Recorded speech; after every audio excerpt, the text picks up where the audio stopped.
And it's another day for some nice auto racing. Welcome back to Gran Turismo 2. Now, off screen, I accomplished quite a bit because progression in this game goes really damn fast. I didn't even look up what to do. So I did a little bit of off-screen shenanigans. I got the S license, which was actually pretty easy. I bought myself one of these,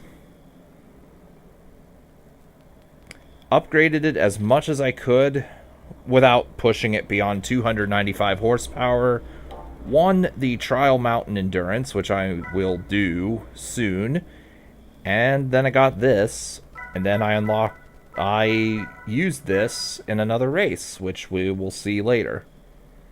Actually, 2 or 3 other races. And because the money grinding method I use is overpowered as hell, I have the Escudo. The Suzuki. So, yeah, we're just going to destroy everything that the Suzuki is allowed to participate in. What is the percentage? I'd have to look. Is this it? 5%, allegedly. Although that number is going to drastically increase.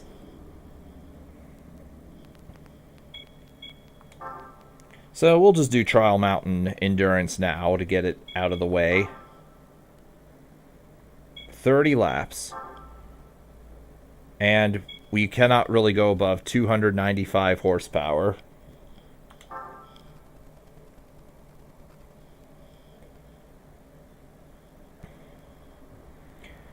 It does say around 295. It doesn't say equal to or less than. So I would assume that maybe I could go slightly above 295. But regardless. What are the car prizes for this endurance? Unless there's multiple unlocks for this, it's the Danzo Supra or whatever it's called. I'll show it off here once I win the race. And it could be my imagination, but I feel tires wear out much slower in this game compared to GT3.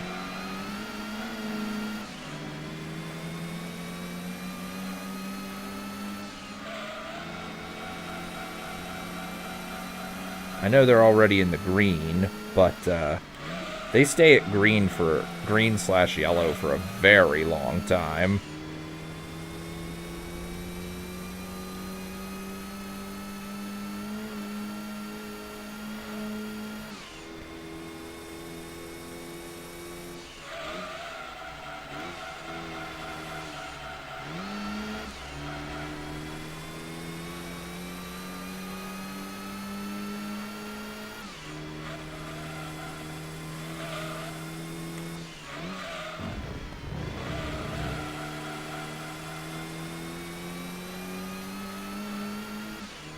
Another thing I did do off screen was the Mazda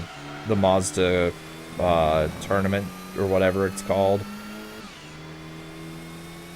I might show that in this stream. If not, I'll show it next time if I don't do it this time.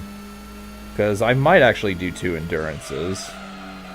This one obviously, and I might choose to do Rome Endurance, which is 2 hours.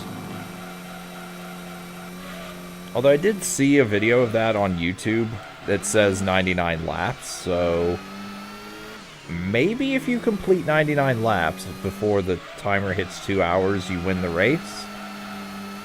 I don't know. The video in question made it to 96 laps. Using the Suzuki, of course. Because the Suzuki is just the most overpowered thing in the game, I think. Game has My Hero on OST. Oh, the PAL version has different OST. I'm not sure because, like, remember, my television sucks. I'd have to listen to My Hero and then hear if it's in this game. I mean, obviously we can't hear it now because copyright issues.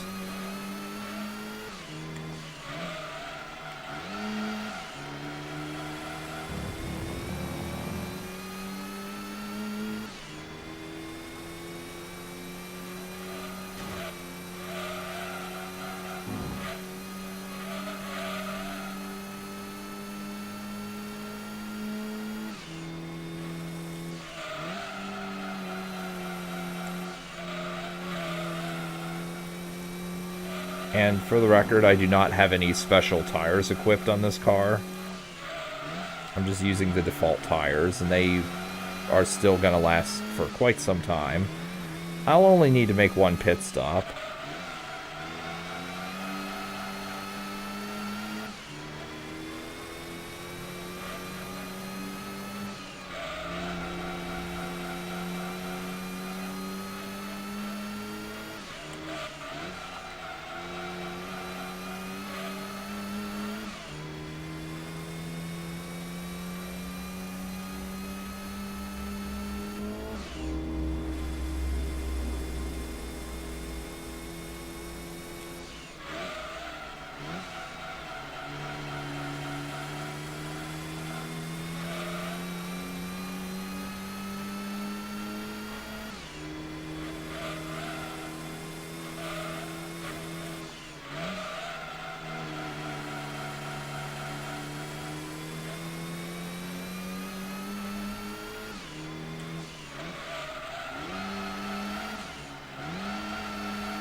Ah, shit.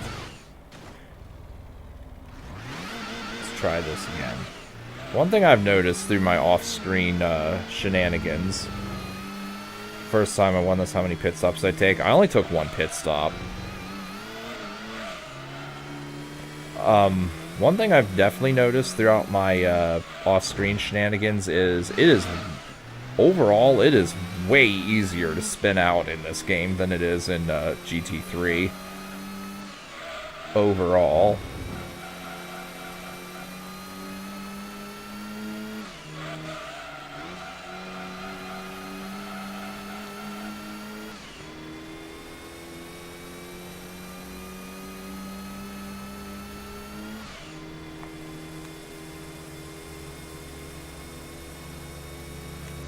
Unless you're grinding for a specific car, I will mention now, unless you're grinding for a specific car, it's not even worth grinding the endurance races for money.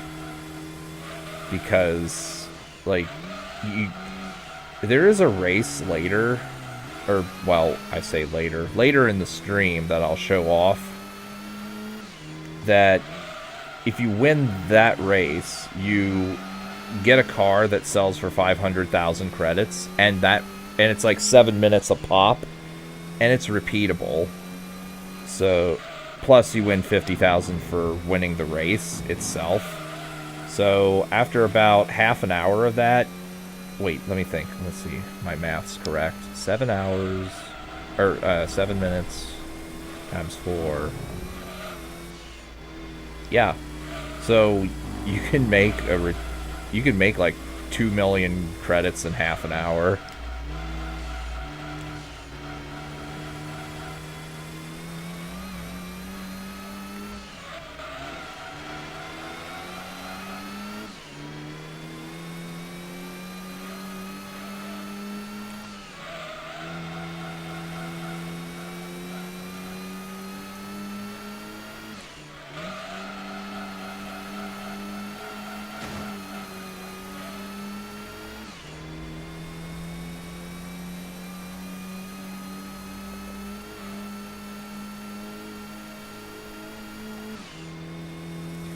I have a feeling with harder tires, I might be able to do this race without making a single pit stop, but I'd rather not risk it.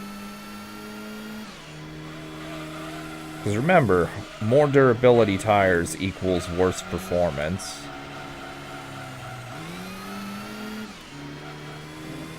What licenses I need for this race? I think I need the IA license. I'd have to look. I didn't actually pay attention, but it's either IA or IB. As far as I'm aware, I don't actually need the S license for anything. Whoa. Okay. Yeah, I don't think I need the S license for anything, unless I'm mistaken.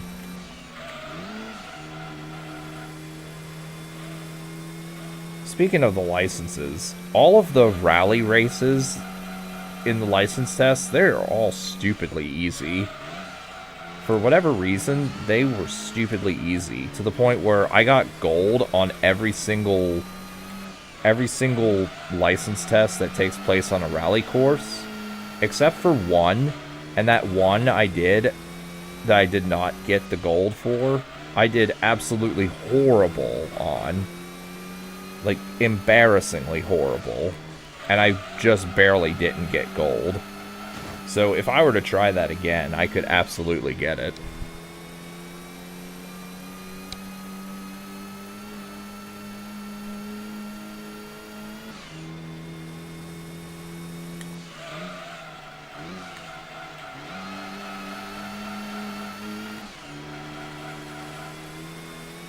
Is this vanilla? Asks Carl Raven 91. Yes, this is vanilla GT2. No mods. I'm actually playing this on a real disc with, well, it's on my PS3, but real disc, real hardware.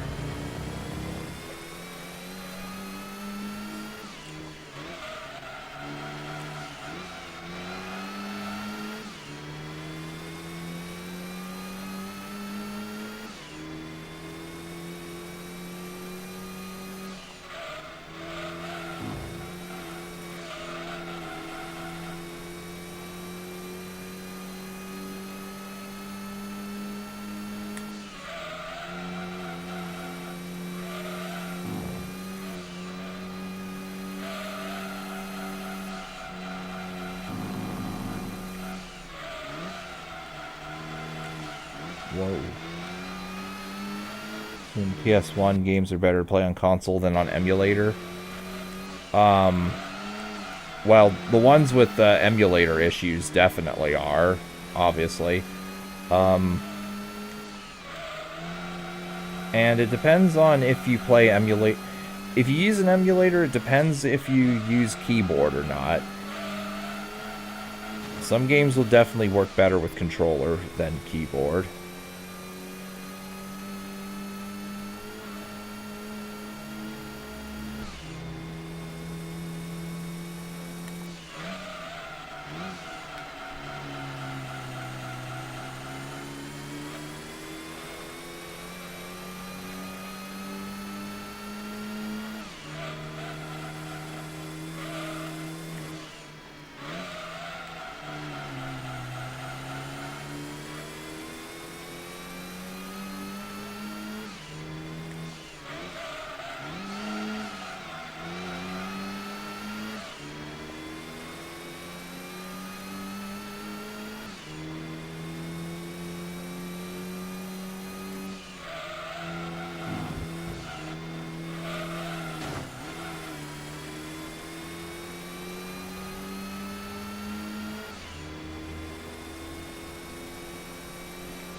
Now, I am a little curious here. Is the rubber band less restrictive for these endurance races than the other races? Because I feel like if I was doing another... tournament, they would be a lot closer to me. Finish some boss in Demon Souls... Hold on, what? In Dark Souls without taking hits? Oh yeah, that's definitely possible. I think it was Lobos Jr. He completed the entirety of Dark Souls without taking a single hit. And as for Demon Souls, if you know what you're doing, you can amplify your spell damage to ridiculous levels. And one-shot many bosses with the spell Firestorm. Especially the Dirty Colossus and the Leechmonger in the Valley of Defilement, since they're weak to fire anyway.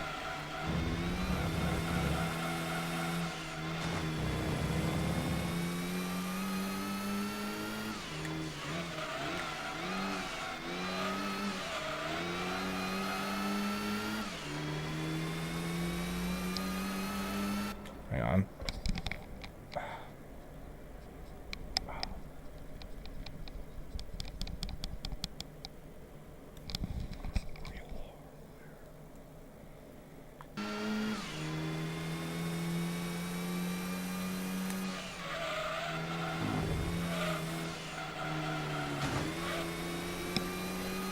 Game has the GT World Championship. It does. It doesn't, as far as I'm aware, it doesn't have the 10 race tournament that 3 has, but it has series of 5.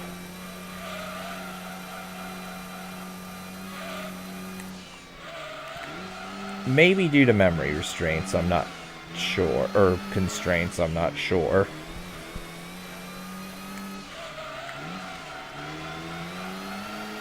Oh, don't spin out.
So, quick recap here.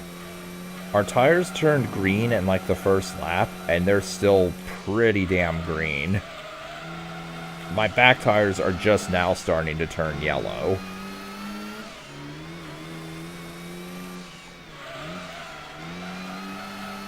And these are normal tires. These are not racing tires or hard ones. Though, I am using a rather low-power car compared to, like, the F1 vehicles, which don't exist in this game as far as I'm aware. And not including the Suzuki.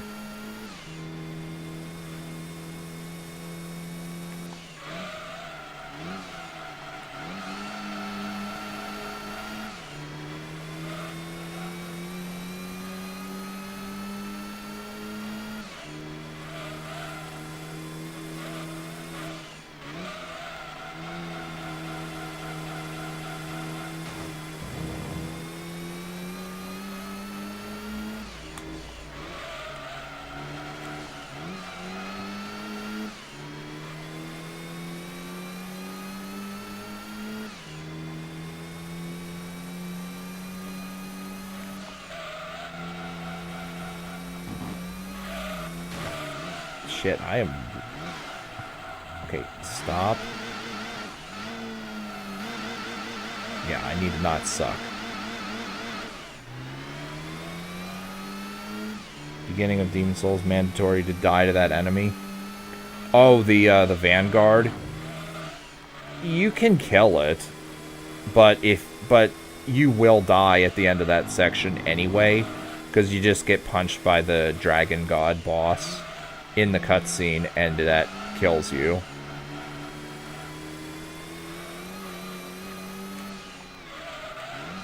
So yeah, you are required to take one death in the tutorial, no matter what.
Oh, god damn. Yeah, you spin out real easily in this game.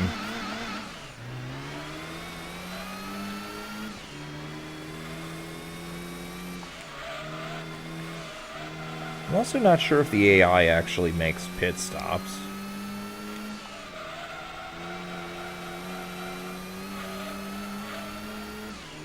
Like, I've never seen them do that, and the game doesn't say the message like, such and such car is pitting in. This game has the Mazda 787B. I didn't see that listed. So I'm guessing the answer to that is no. It definitely has that, that Pennzoil race-a-car. Because I used that in one of the S license tests, and it is actually the midfield full lap. They just reused this. They just reused that test in GT3.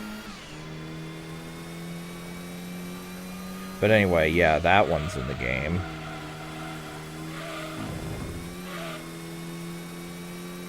When I'm done with this race, I'll check and see if the 787B is in the shop, even if it's not listed. Although the spin car is not listed either, so I wouldn't find it anyway.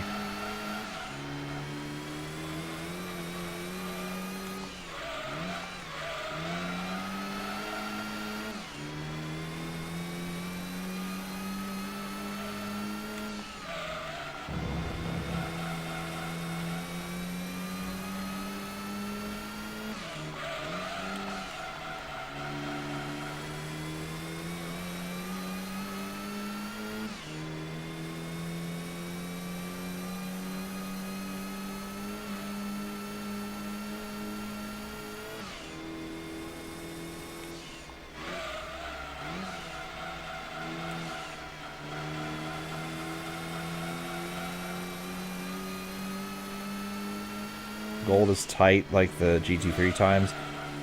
I feel the gold times overall are actually a lot more obtainable. It could just be it could just be me, but I feel like if I tried to get gold on everything, it would be a lot easier.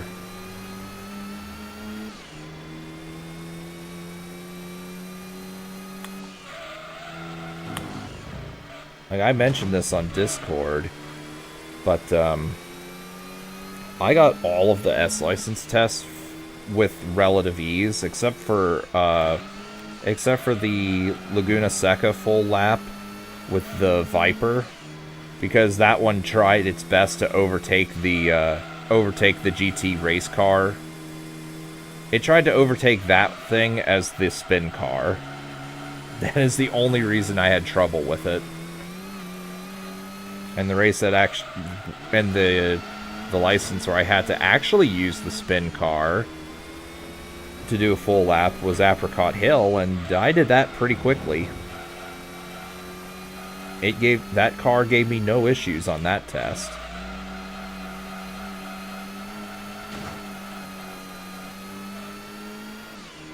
And to be fair as well, a lot of the tests from 3 that are in 3 are actually from this game.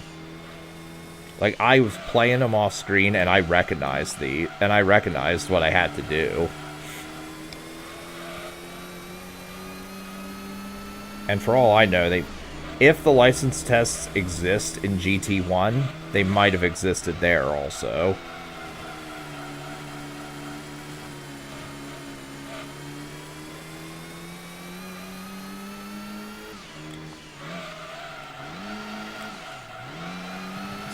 Now my tires are starting to get a little orange. I'll go for one more lap, and then I'll make a pit stop at a nice even 15 out of 30.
Holy shit, why?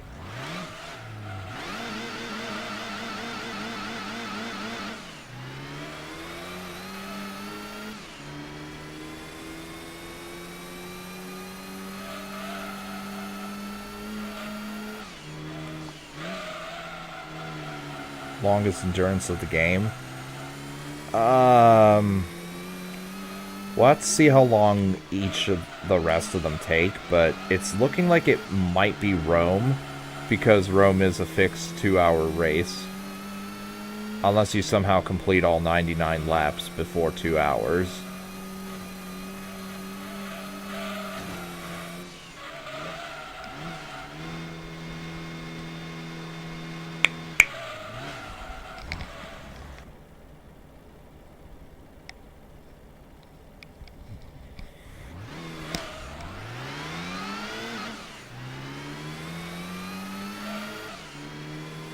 Alright, there's my one pit stop of the race.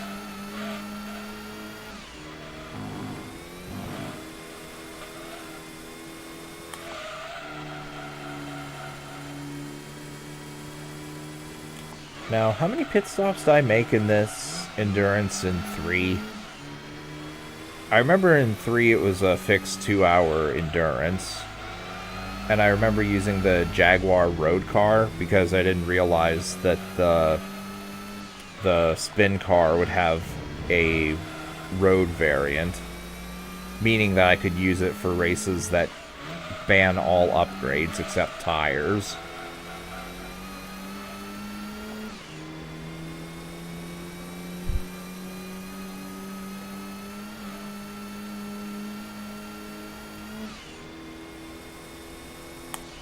I feel like in that one I made 2 pit stops.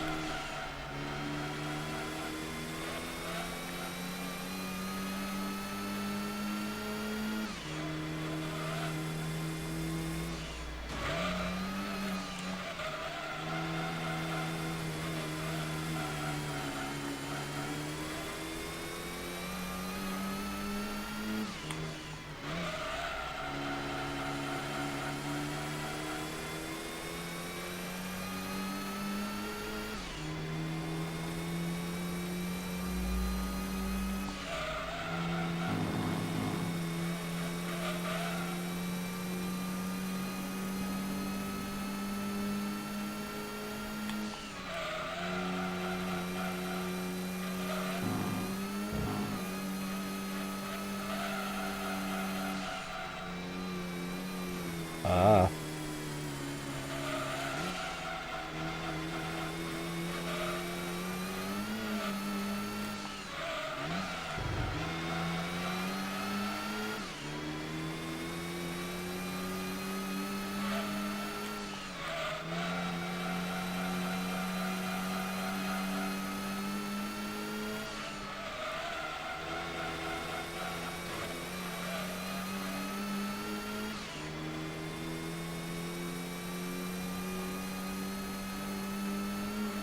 Racing tires are the best for short races.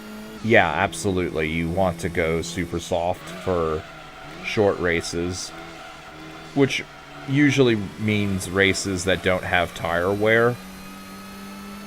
That's what I had to do for, you remember the Legend of Silver Arrow or whatever it was, where I had to use the Mercedes-Benz in GT3? I had to buy super soft tires for that race, because you can only use like one of two or three or four vehicles, one of which was locked behind the actual tournament itself.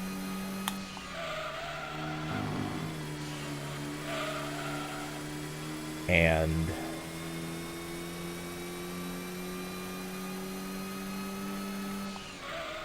I couldn't win without them.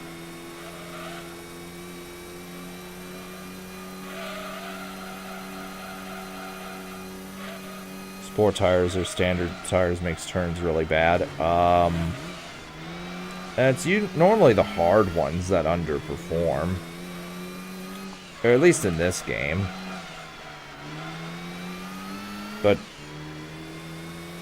trust me, it's very noticeable when you put on the soft tires.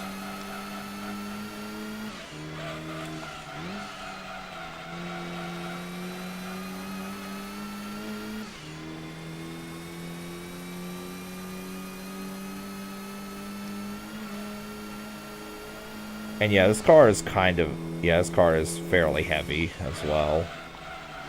But I do want to use it for every race that requires me to go, requires less than 295 horsepower.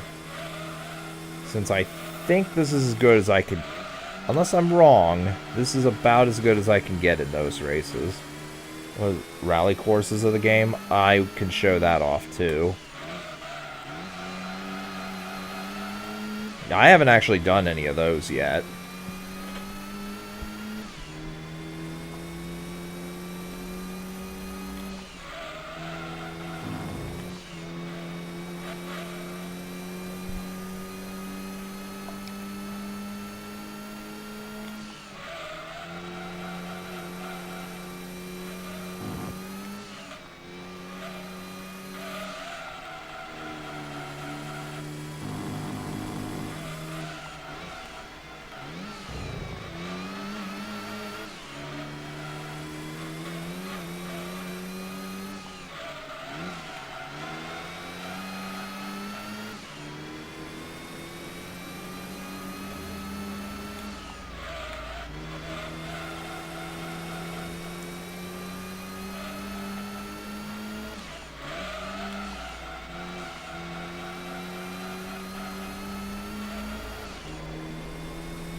Come on.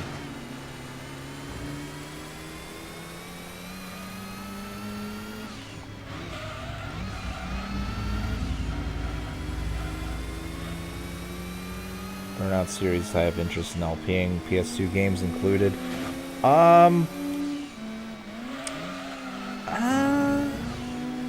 That is actually a good question. I'm not against the idea, but I've never actually finished, like, I've never hundoed any of them. I don't know if I want to go as far as to hundo any of them. And also, obviously, once again, I have to turn off all the copyrighted music.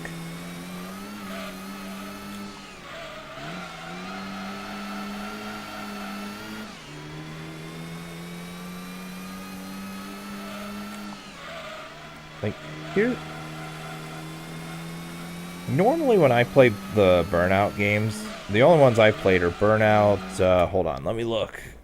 Which one do I have? I think it's 2 for PS2. Or no, Burnout Revenge. And oh yeah.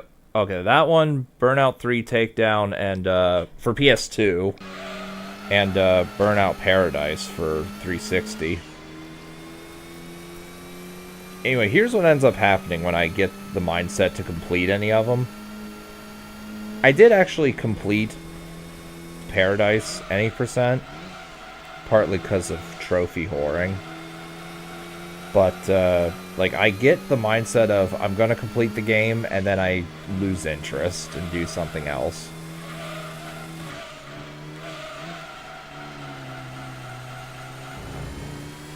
Paradise is good?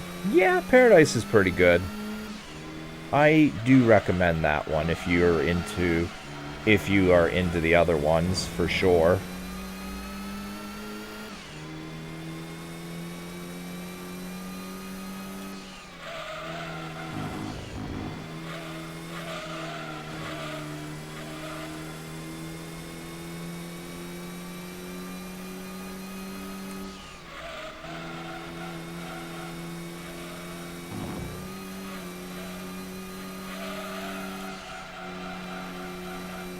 Remember the OST.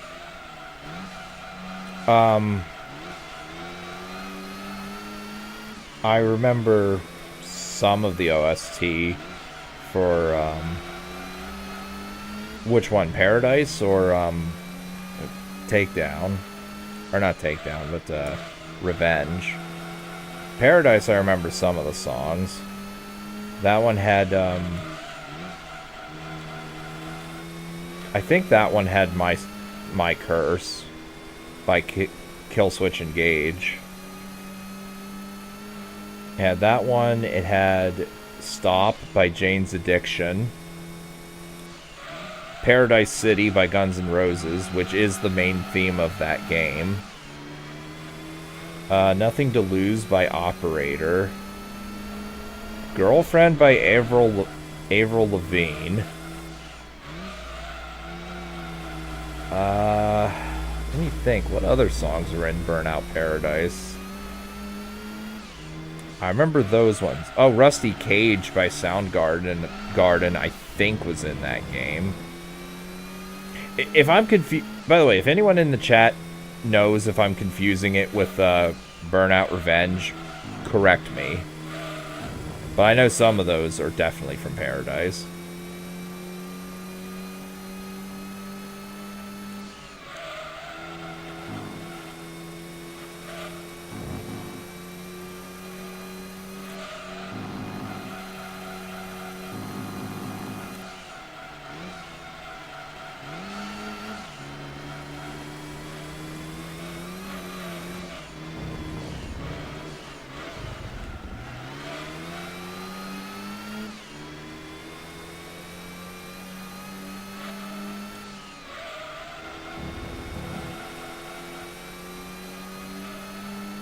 Stops on GH2. Yeah.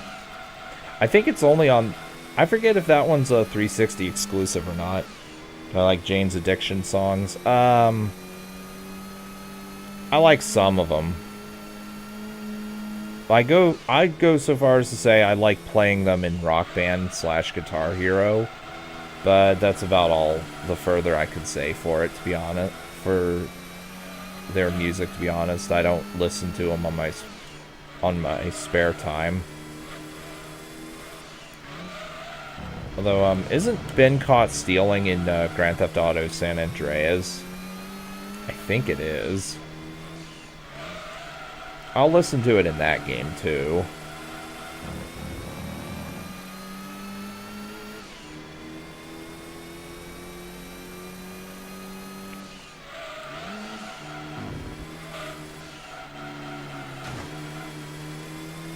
song is in Rock Band.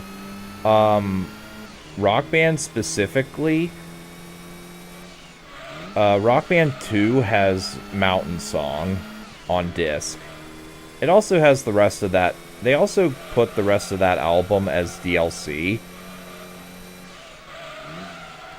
If you count DLC. Been Caught Stealing was an on-disc song in Rock Band 3. And then... Oh, and also Mountain Song is in Guitar Hero 4. Come to think of it, I think Been Caught Stealing is in GH6. Actually, yeah, I know it was. And you already mentioned Stop was in GH2. And GH Smash Hits, also known as Greatest Hits.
Played the GH that has Bohemian Rhapsody. Yeah, that's GH6. Better, I mean, it's officially Warriors of Rock, but most people just call it GH6.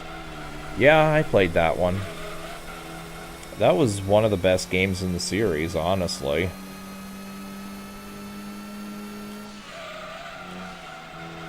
Even though it was the last one before they decided to stop making the games. And it was their damn fault, too, for oversaturating the damn market.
5 more laps to go.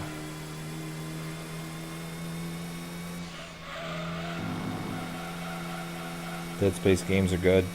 I played 1 and 2, and yeah, they're really good. Which is odd given that EA made them. Those are like the last couple games that EA made that were any good. And not just complete and utter everything's locked behind DLC and season pass bullshit. But yeah, you should definitely play the Dead Space games if you enjoy Resident Evil, which I know you do. And I've thought of LPing Dead Space 1. Pistol only, by the way. Pistol only and on hard. Because I did that way back in 2011, and it was actually pretty easy. Like, as long as you remember the game well enough, it's not hard.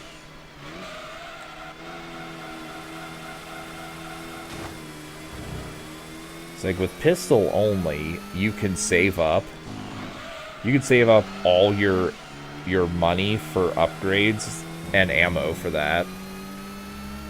And health upgrades. I do remember that.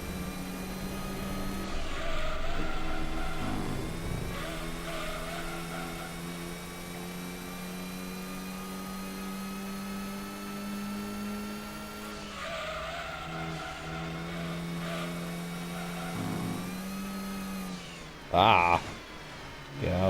Get out of the grass.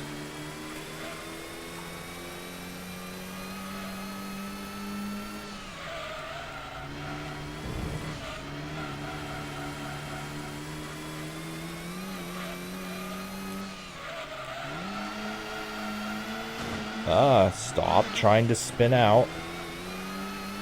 This car is kinda ass.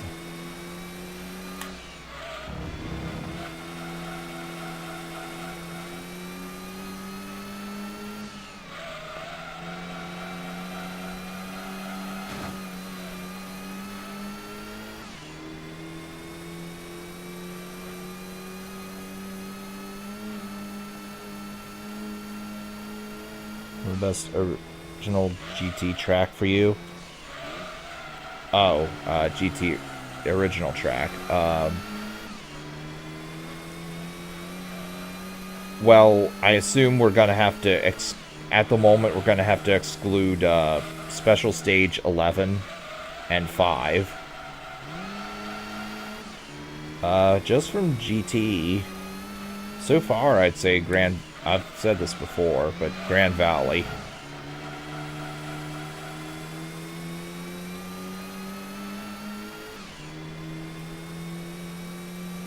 Although, actually, I am taking a liking to Red Rock in this game. Oh, okay. Hold on. Before I finish that thought, they do make pit stops. Because we just seen this guy come out of the pit area.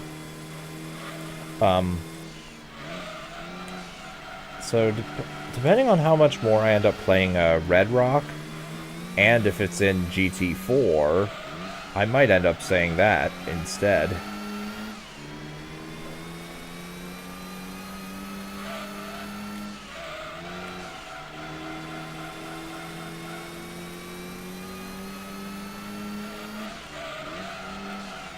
Come on. Turn.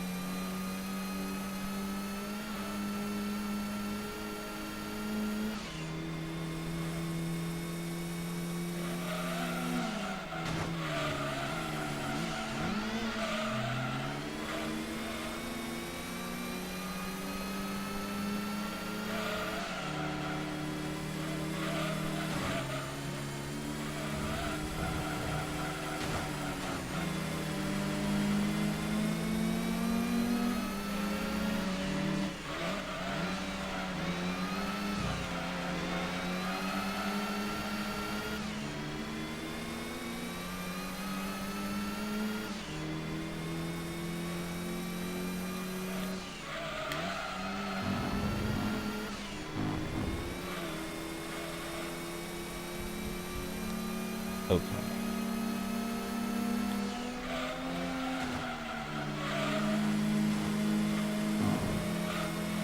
Look at this goofball trying to keep me from lapping him.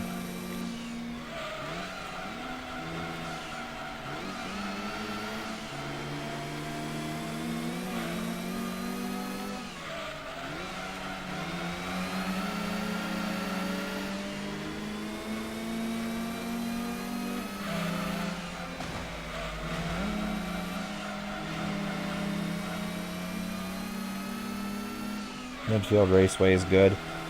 Midfield Raceway is okay. Not especially a favorite, but it's not bad either.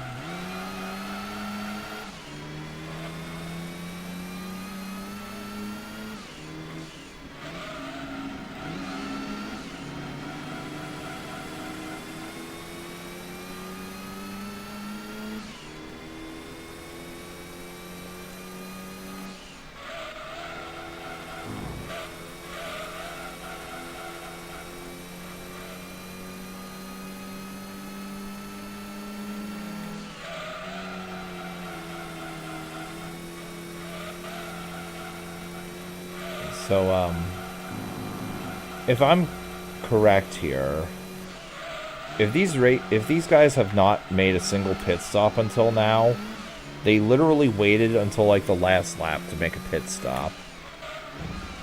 What the hell? At that point, you may as well just try racing with bad tires.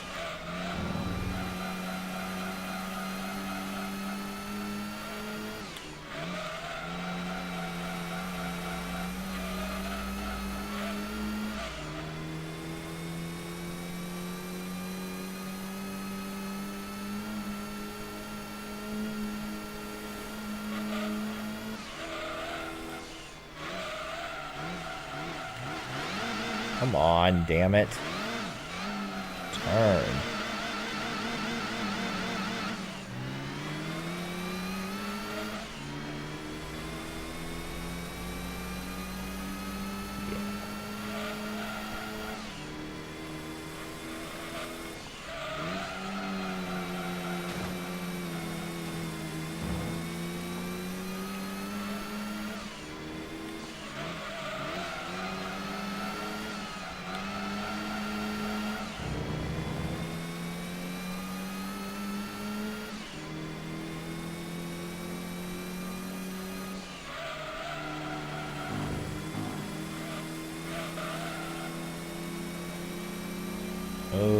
Okay.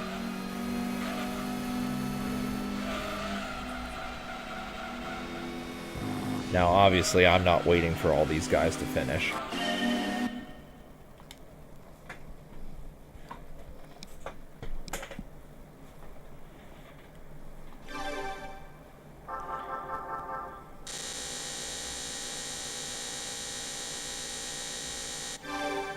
Okay. We will save the game, because it's more money, even though money is not an issue for me anymore.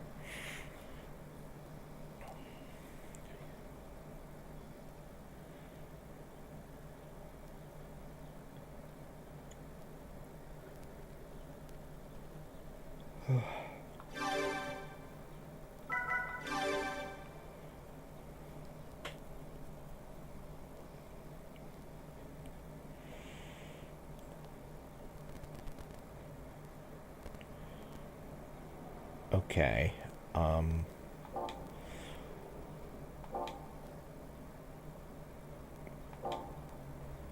So, with winning that race, unless it's random, yeah, this car. That unlocks this car, which I'm going to sell this one since I already have a duplicate.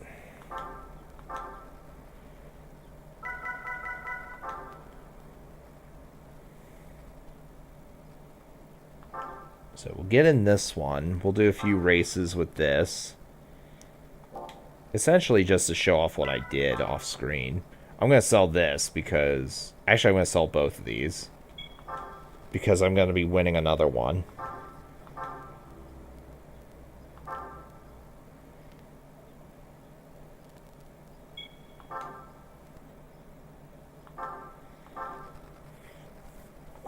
Right. So...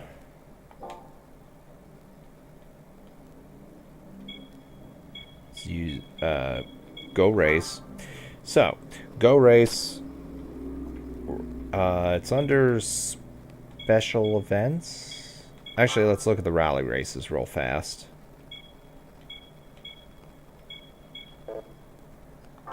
I don't even know what some of these are. IB. Okay, that's as high as it goes. What do you need for Trial Mountain? You need... oh, you need IB. And then IA for the rest of these. So... anyway, with the Denso Supra...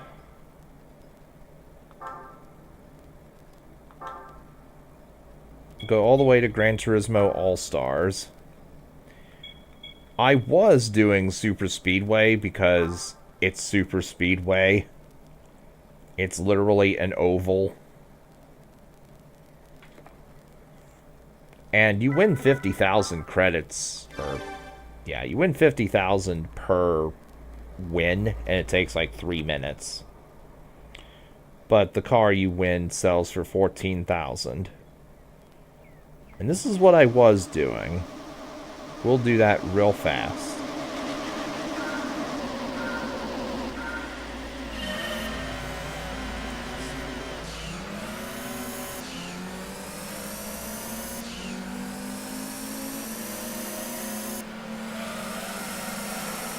Manual transmission.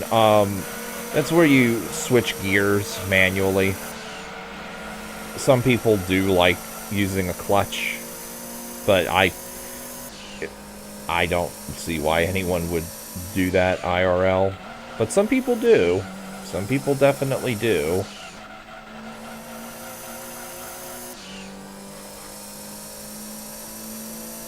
And I'm also not sure which button even gears up or gears down on a controller, since I have never once played with manual transmission.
Okay. So that's that.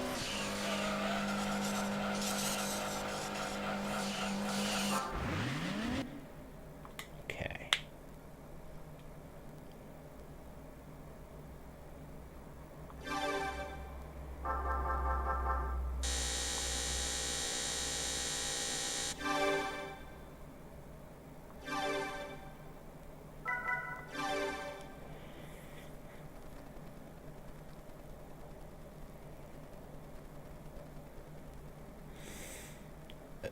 Next up,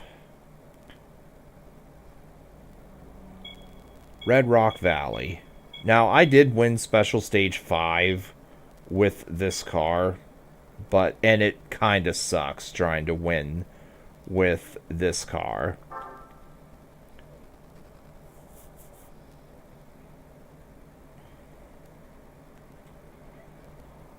Red Rock Valley IMO is easier to win than Special Stage 5 with the car I am using. And the payoff is much better.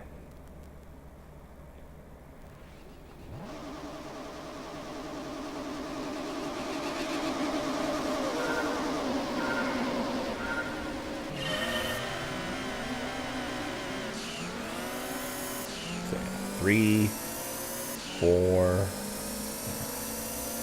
This is a nice looking speedway, I gotta say.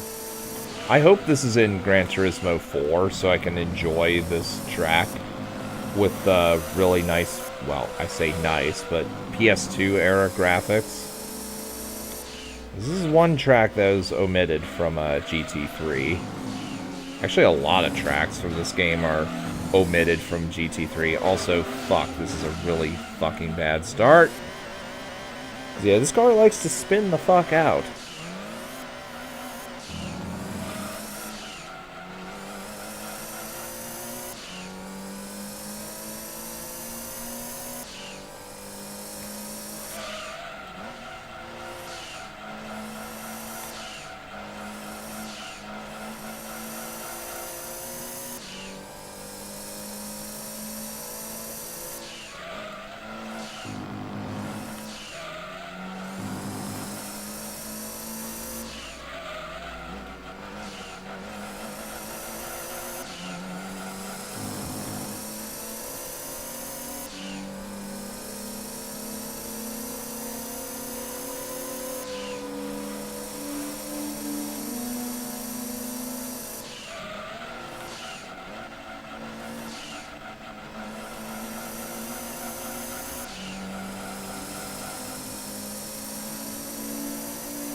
I will read that comment in a moment. If I could stop. If I can ever get one good fucking lap out of this, that would be nice. No, I have to keep spinning out and shit. Race against the Suzuki on this game? I don't know, but I hope not. Because I do not want to be fighting that monster.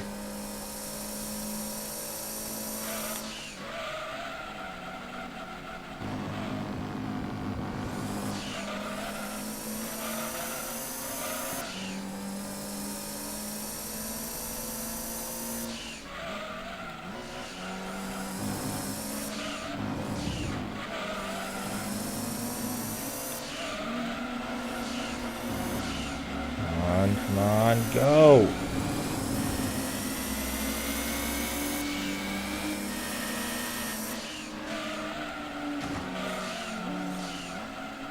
Oh, come on.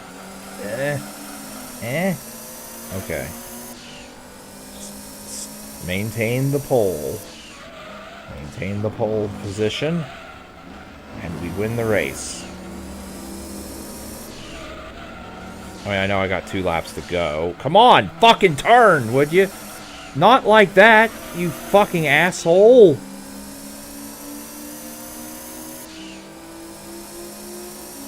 Yeah, nice. Either you fucking don't turn or you turn way too goddamn much and spin out. Fuck you. I hate using this car. But it is a good and quick method to get this race out of the way so you can do some credit farming.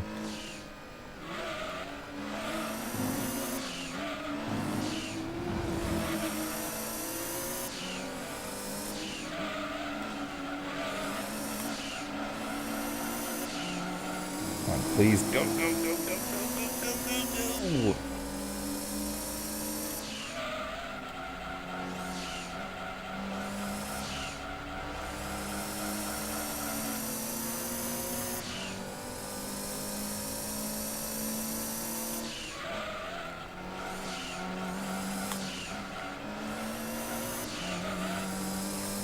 For this turn, we go like fucking 90 when we can go 200.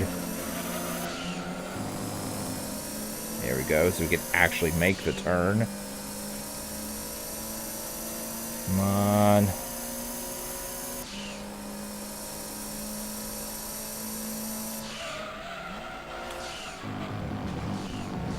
Don't you dare. Don't you dare spin out. Not now. Not that I'm on, now that I'm on the final lap.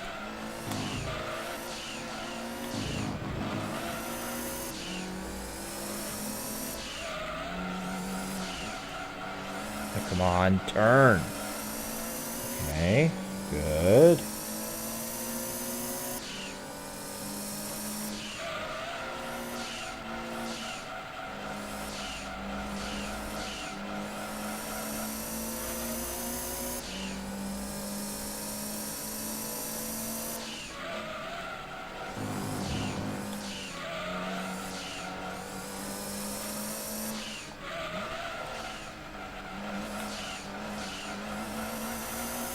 Okay. Now, this race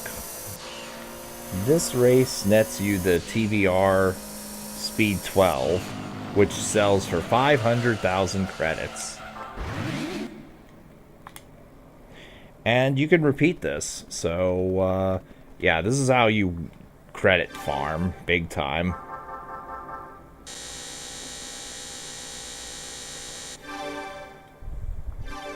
I'm not going to sell this one because I've already done all the credit farming I need to do, I believe. And if I do, I'll just win this race again.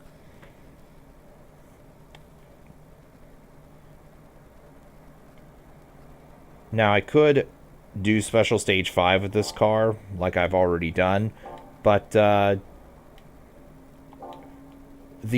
power requirement said free. That means we can use any car we desire. So, I think you know what I'm going to use. It's time to whip this thing out. Get in.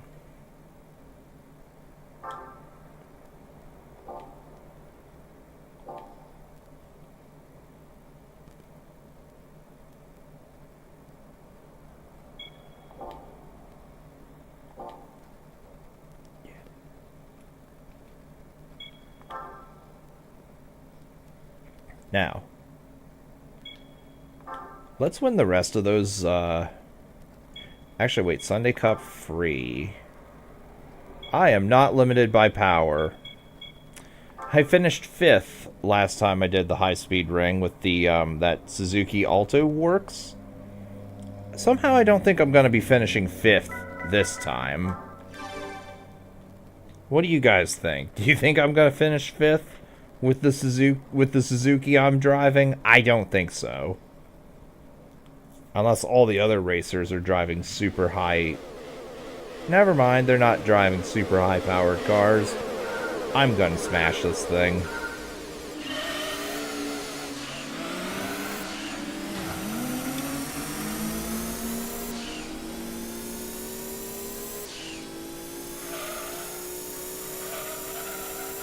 Also, holy shit, this car can turn. In Gran Turismo 3, this car could not turn that well, even under the best of circumstances. And if you set it to wheelie settings, it literally didn't turn at all. Oh my god.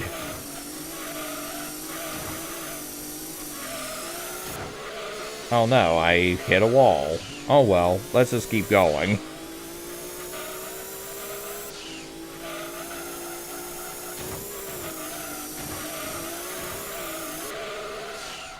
Oh no, I spun out. Oh no. Oh well.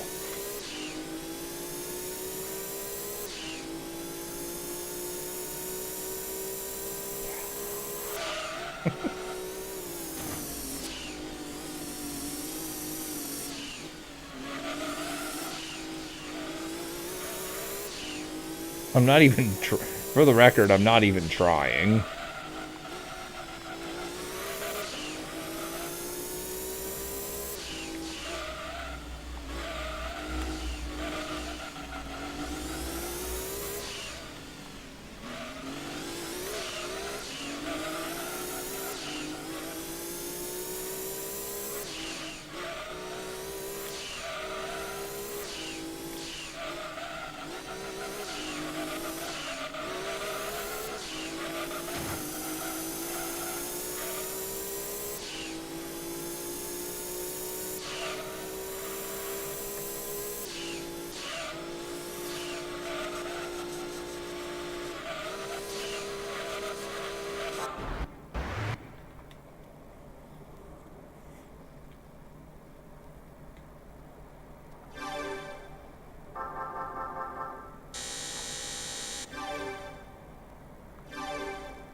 Dino Crisis 1 and 2 deserve or need a remake?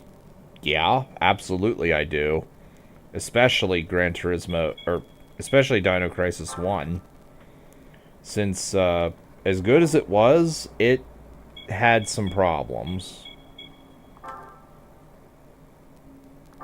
Namely the fact that the audio balancing is so bad. Like, you can't even hear the dialogue most of the time with normal settings. And there's no subtitles either.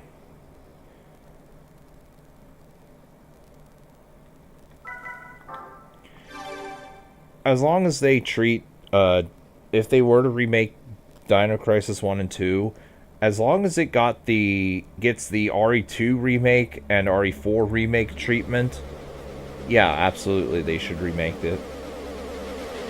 But actually do well with it. Don't be like RE3 make.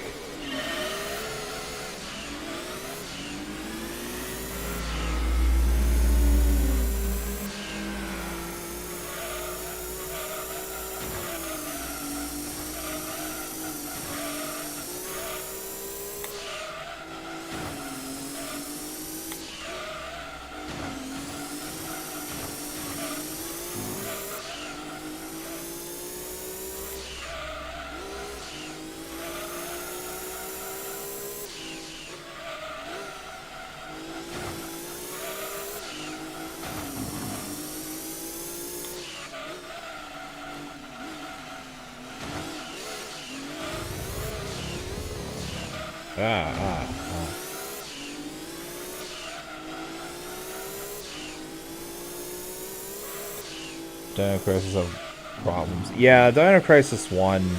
The main problem with Dino Crisis 1 is the sound balancing issue, where you can't hear the dialogue at all most of the time. Like, if you watch my LP, which was just a average quality LP overall, I lowered my commentary microphone and increased game volume, but you still can't hear what they're saying.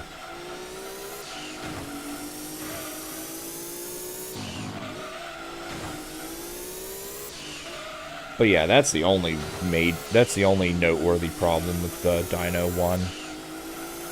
Can't really comment on Dino 2. I haven't played that yet. And then it's unanimously agreed that Dino 3 is garbage. I've never played Dino 3, but I have never seen anyone say anything good about it. And that's saying something. Dino Crisis is only on PS1. 1 and 2, yeah. 1 and 2 are only available on PS... Oh, actually, that's not true. Hold on. Dino Crisis 2, I think, was ported to the PC many years ago. I don't think it's available on Steam or GOG, which is Good Old Games.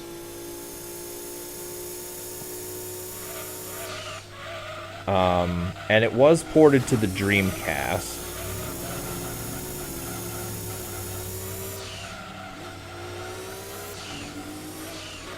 I'm not sure about... Dino Crisis 2 definitely was ported to PC.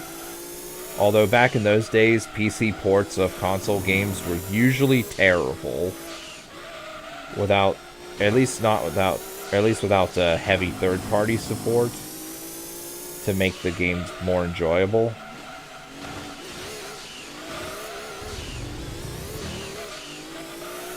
So, yeah. I don't remember... I don't know offhand if Dino Crisis 2 was ported to the Dreamcast. It might have been.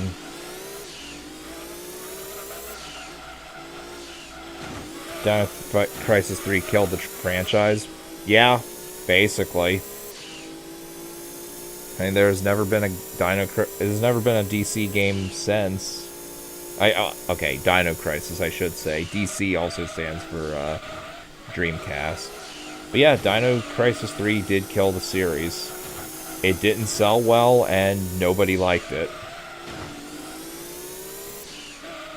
Like, apparently you go to a fucking space station and there's dinosaurs on the space station or something stupid. Let that pretty much sum up the entire game.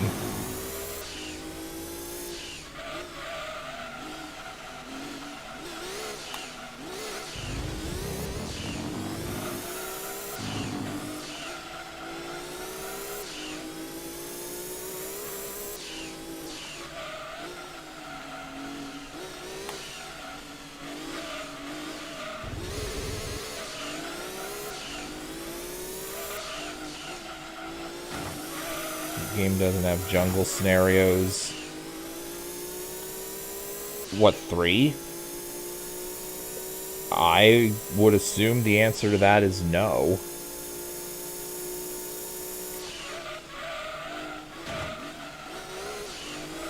I mean, you would have to look into that. I personally don't care enough to look into it. But I'm guessing the answer is no. Oh, and that game was an Xbox exclusive, too. Like, the original Xbox. Not even 360. It was the original Xbox. I think that's the only console that ever came out on. And it was not ported to PC either.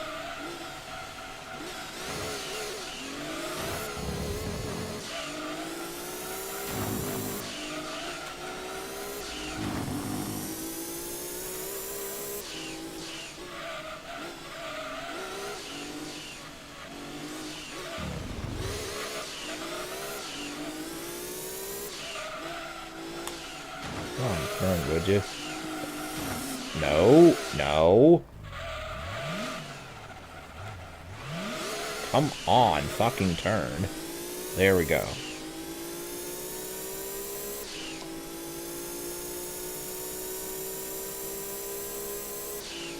Okay, there we go.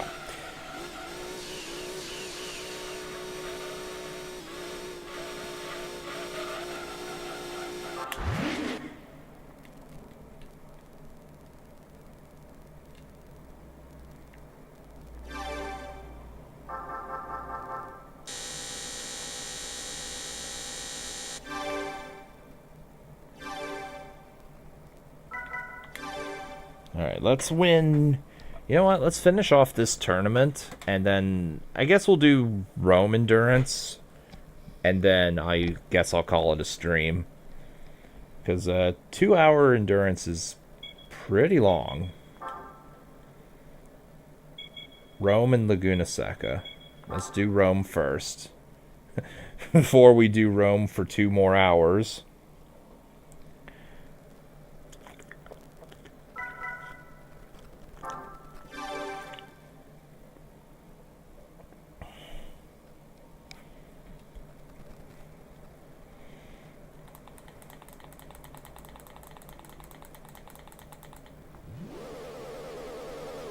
By the way, after I'm done here, I'll have to record another segment of Parasite Eve 2. I haven't recorded a segment since like 2 weeks ago.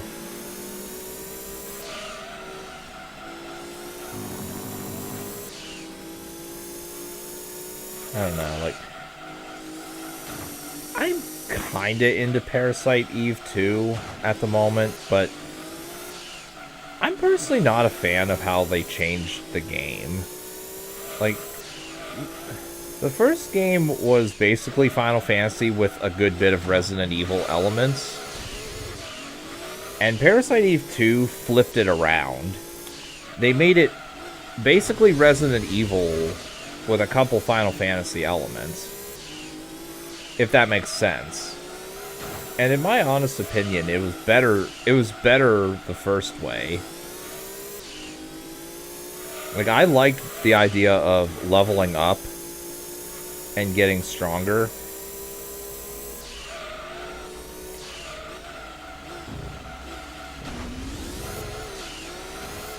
I don't know, something about Parasite Eve 2 isn't clicking with me as well as I feel it should.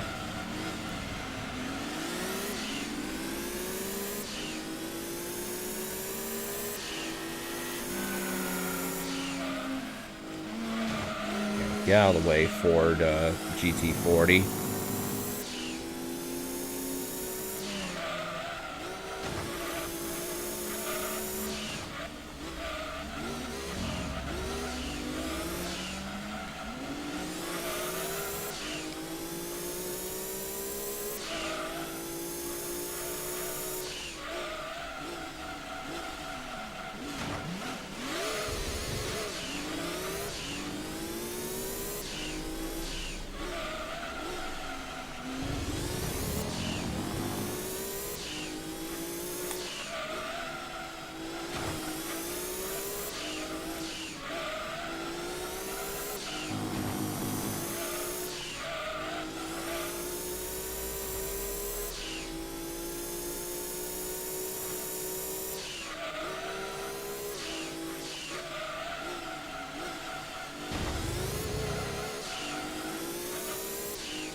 Not click Parasite Eve 2.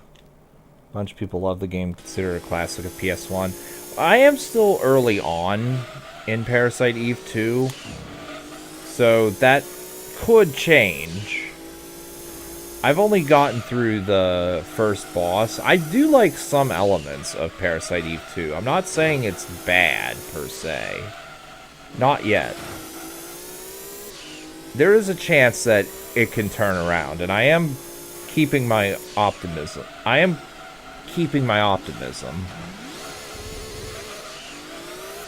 only made it past the, like I said, the first area. Also, seriously, car, why? Stop spinning out all the time. Oh, and by the way, the AI... The rubber banding is very noticeable here. Aside from that 6th place car, I'm not sure what's going on with him.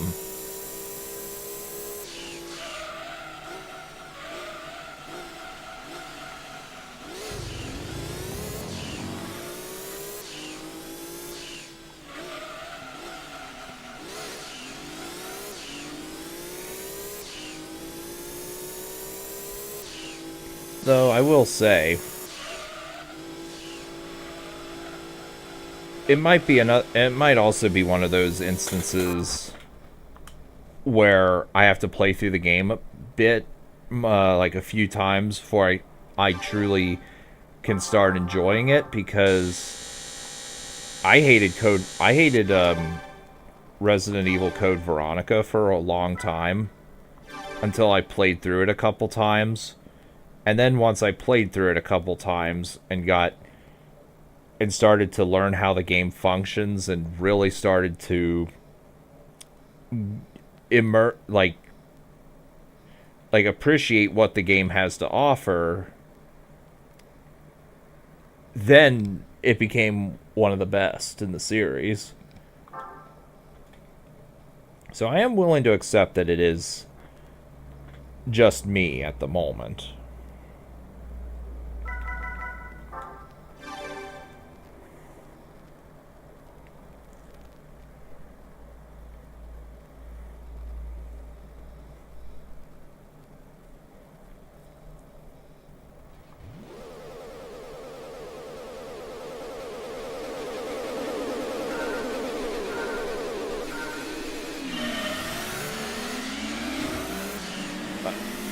Hello there. Okay, I see there are 2 Ford GT40s in this race.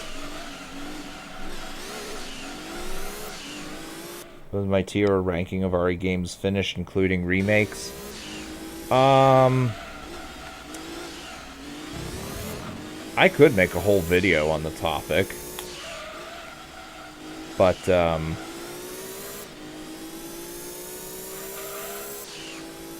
for S tier, I would put RE3 OG, RE4 and RE4 both versions,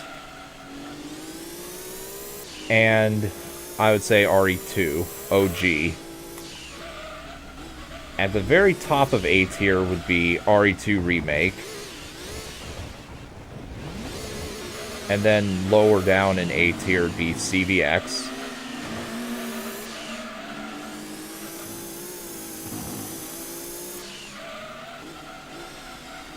Oh, and RE1 Remake S tier also. For B, we have... I'm trying to think. What would I put for B tier?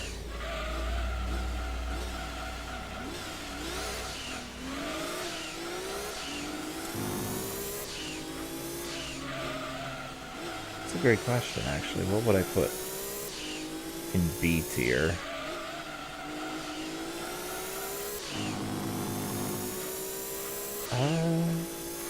RE5. I think RE5 can be in B tier. Sure.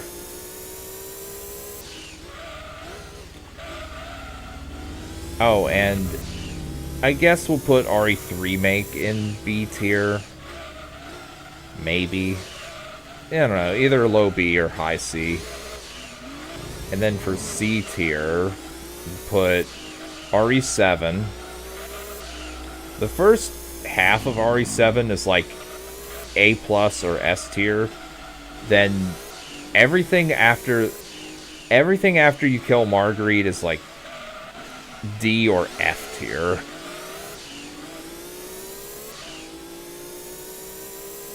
So yeah.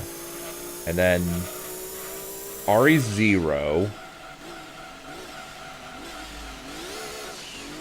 well, Resident Evil Director's Cut, because seriously, the music in Director's Cut is so awful. It is so awful.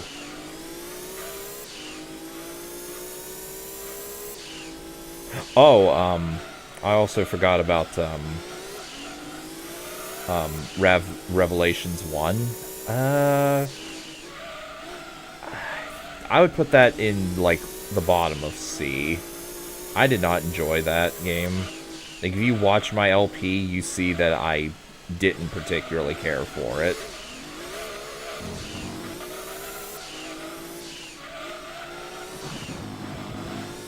And then in D tier, I have RE6. Actually, no, Darkside Chronicles. Darkside Chronicles is a railgun, one of the two railgun games that was on Wii and then later got ported to PS3 with use for the PlayStation Move, which is just the most pointless fucking thing that Sony ever made for the PlayStation. It's just as bad as Xbox's Kinect. Both are equally stupid and pointless. But anyway, Darkside Chronicles, I don't know. I have a love-hate relationship with that game. I like some aspects of it, and other aspects are just not good. And RE6 is like right up neck and neck. There's a lot of really bad shit with RE6, but there's also some good things with RE6.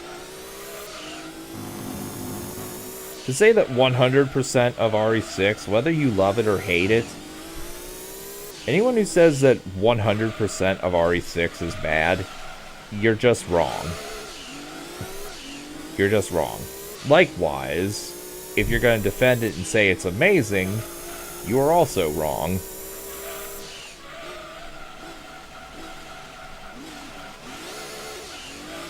Like, the game has its really bad parts, but it also has really good stuff in there, too. And then in F tier, we have Operation Raccoon City. That game was the complete... That was the game, was the complete shits. And Umbrella Chronicles, which is the other railgun shooter. It's Darkside Chronicles, but way worse.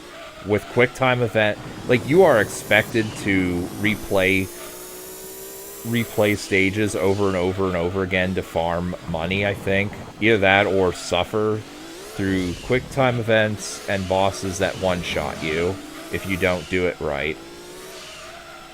And you can very easily run out of ammo on the final boss. From what I remember, it's just... I don't even want to think about Umbrella Chronicles again. Which one's worse? I'm not sure. But that would be my TLDR, even though it was like 10 minutes. That would be my tier list. Never played Revelations 2? Not yet. Not yet, but I will at some point. I have the game. I need to get around to playing it.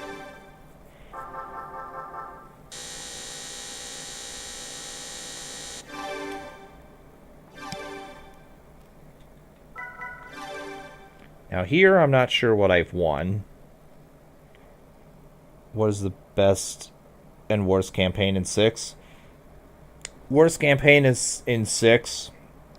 I don't know if you've played through 6, 6 personally, but Chris's campaign. Because, seriously, like, Chris's campaign went way too long and was just bad. And you didn't even get a good resolution either. As far as I'm concerned, there's no good resolution there.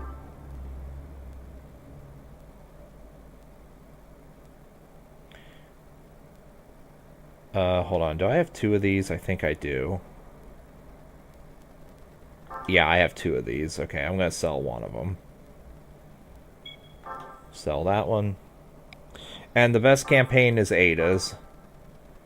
Partly because it's Ada. And she has the tight black leather pants, which is a great look for her. And the campaign is short, to the point, and it has a lot less bullshit than the other campaigns. Now, originally, I'm going to save the game, make sure I don't lose any progress. Originally, you were supposed to beat the other 3 campaigns in order to unlock Ada's, but an update changed that, so you could just play Ada's right from the start.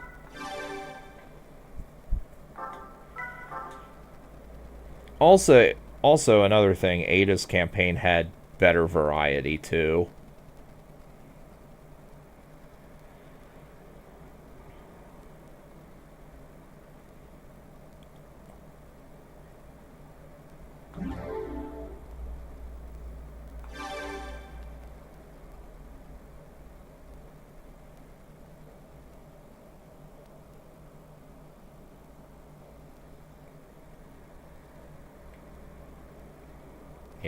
Yeah, 6 is really bad overall.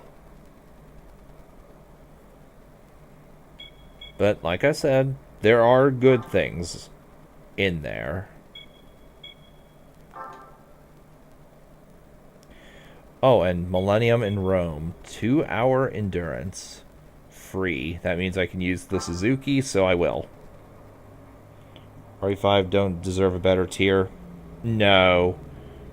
No, B is more than fine.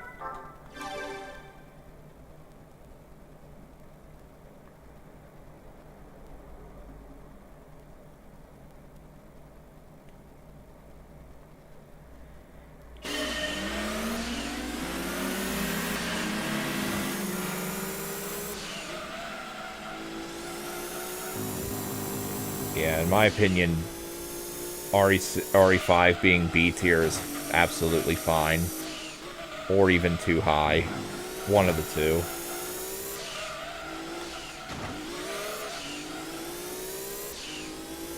Especially when you consider, like, it can be fun to play with a friend. But if you're playing alone, you have to depend upon the brain-dead AI. And, like, yeah, that AI is garbage.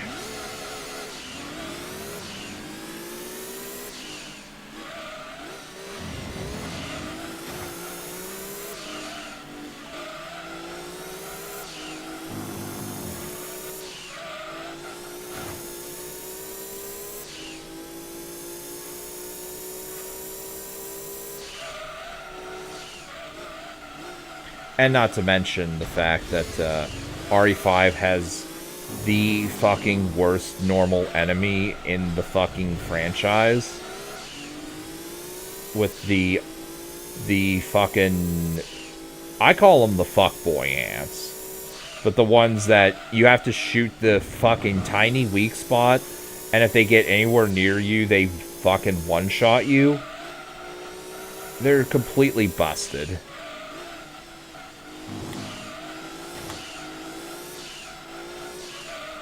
And there's several of those placed throughout the game.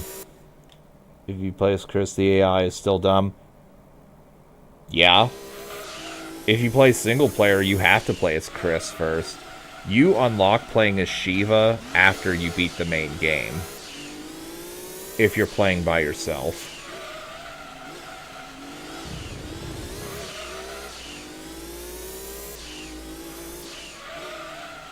Oh, yeah, yeah. If you play as Shiva, Chris's AI is still stupid.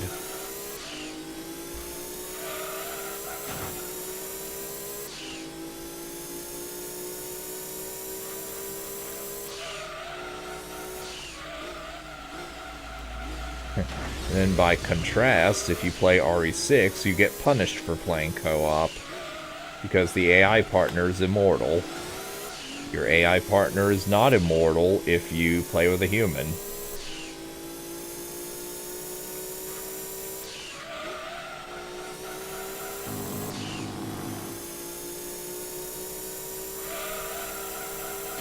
Hi there, Christopher Bruckmuller.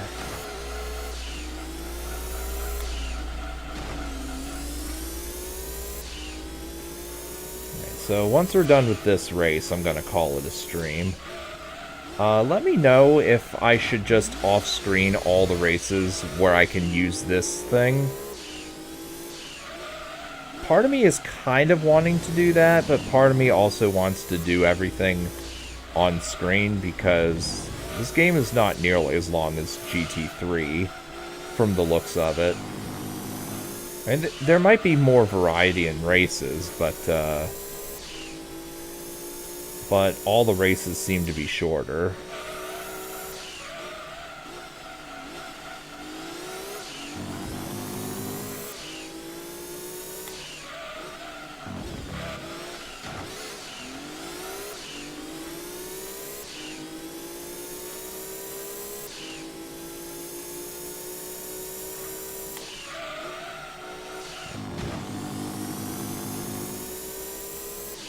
On screen? Okay, that's fine.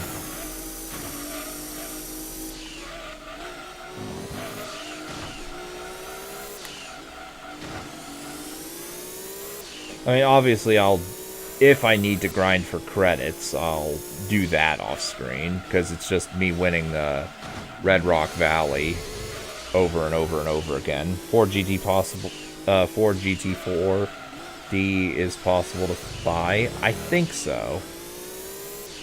I'd have to check the dealership, but I think you can purchase that.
Can't upgrade the Escudo. Unfortunately, you cannot. Well, you can buy 2 parts for it, but I already did that off screen. You buy, I think you buy some other parts for, like, the brakes. Or stability. You cannot buy turbo or other speed upgrades. Like you can in 3.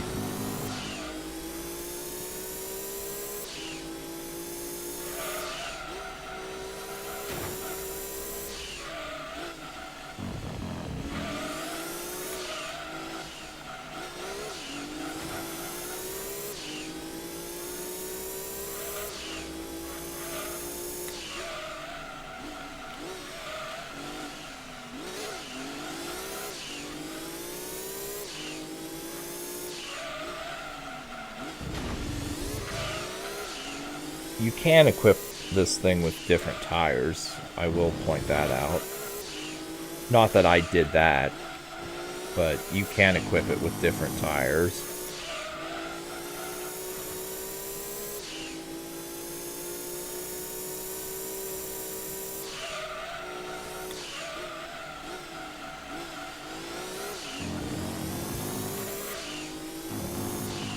The SNES games, what would I choose? Mega Man X, because that was requested by an old subscriber of mine a long ass time ago, and I never got around to doing it.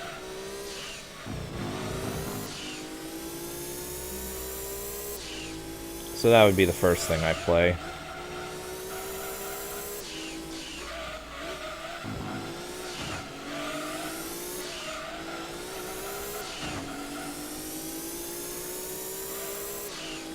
And I would also do Yoshi's Island, because I played the GBA Yoshi's Island.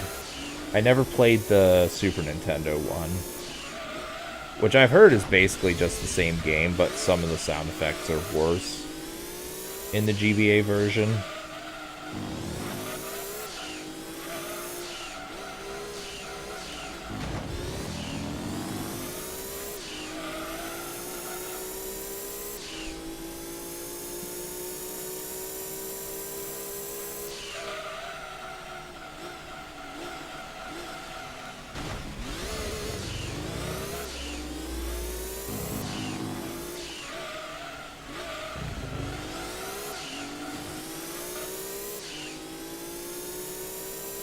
Oh yeah, I enjoyed Yoshi's Island, though I never 100%ed the game. I did get rather far.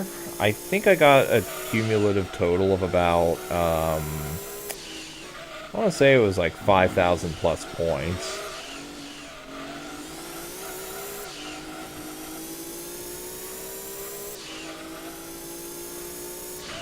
Play on DS2. The DS version is completely different. Big Dip on a Bus played the DS version and he hated it. Like, the best parts of that playthrough were him bitching about the screen gap constantly, and how terrible the music is in that version.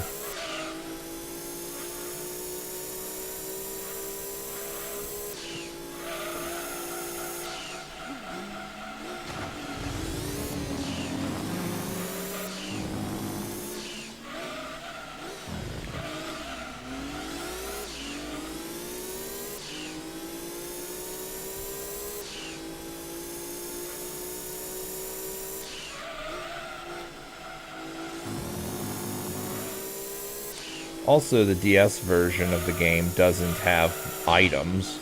I mean, you could play the mini games, but it's just one-ups. You don't actually unlock items, like, let's say, the 20-star item that you can just use and get 20 stars.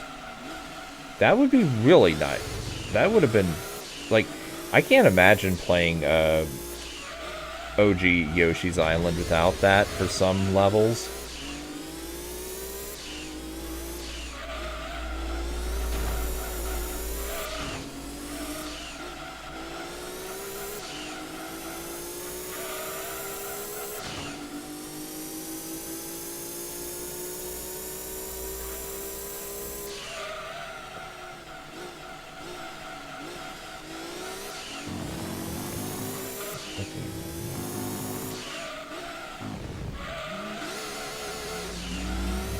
Okay.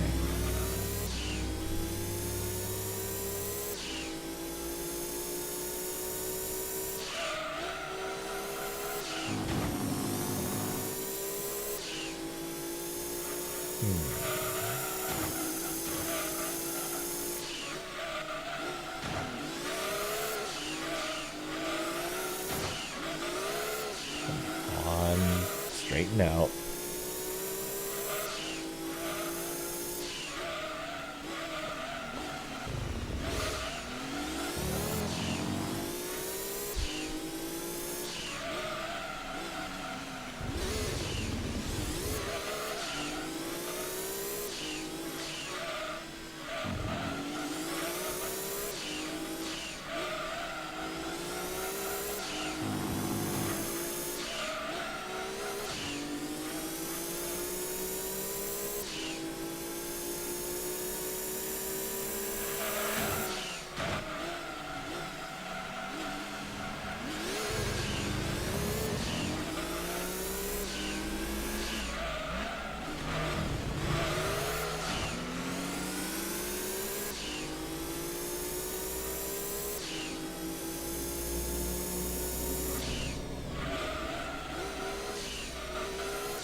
Even if I load the music, hard to understand what they're saying in Dino Crisis 1.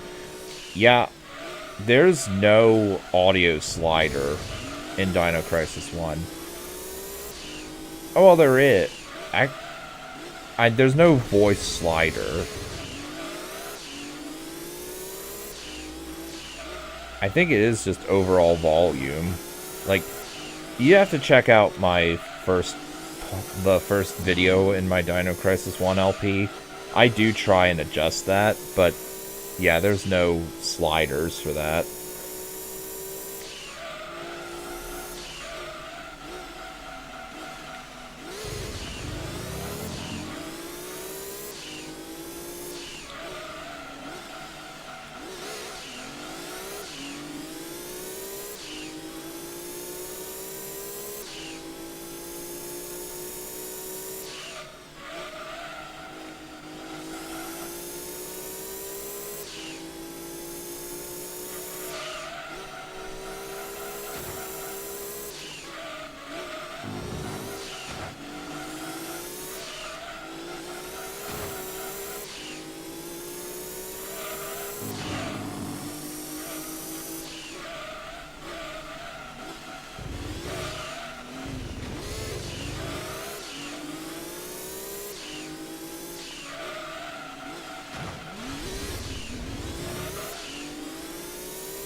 Hello? Okay, well, yeah. I was gonna... You can kind of bully, but it hurts you way more than it will hurt them. Would you turn? There we go. Try playing this more in GT3. I'm enjoying this at the moment. Very much so.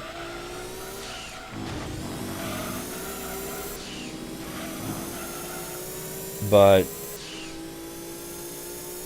I have a feeling this won't keep me occupied nearly as long as 3 did.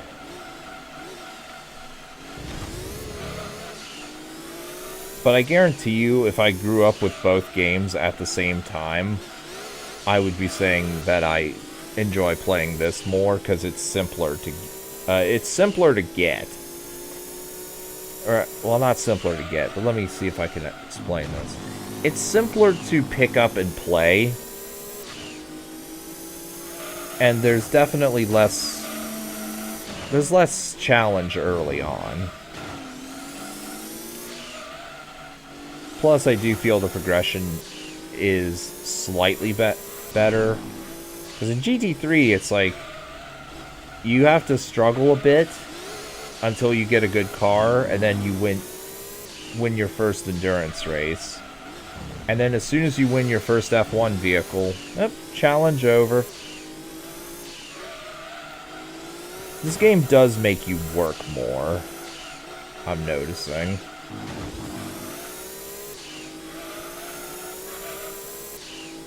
GT3 was on PS2. Yes, it was. It was the first of, I believe, 2 Gran Turismo games on PS2. The other being 4. I think 5 was PS3. Correct me if I'm wrong.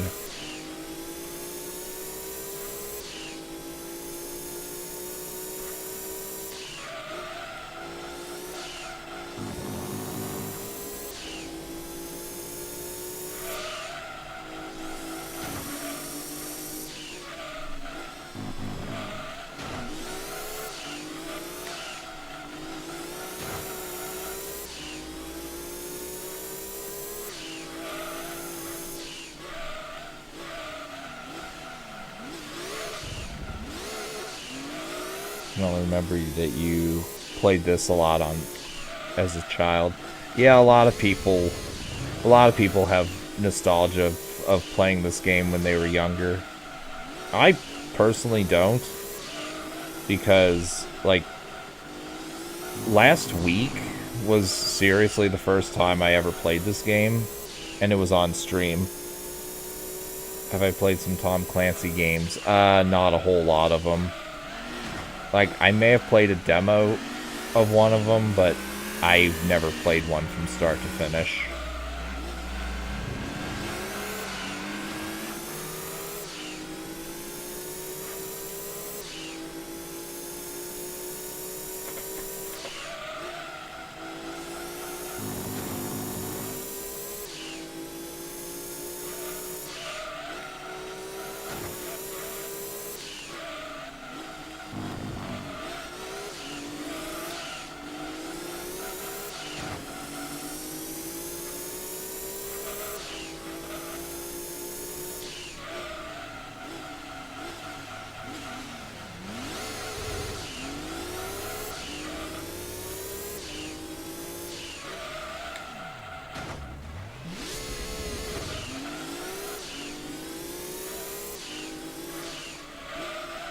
Pokemon Stadium 2 is Gym Leader Castle is harder.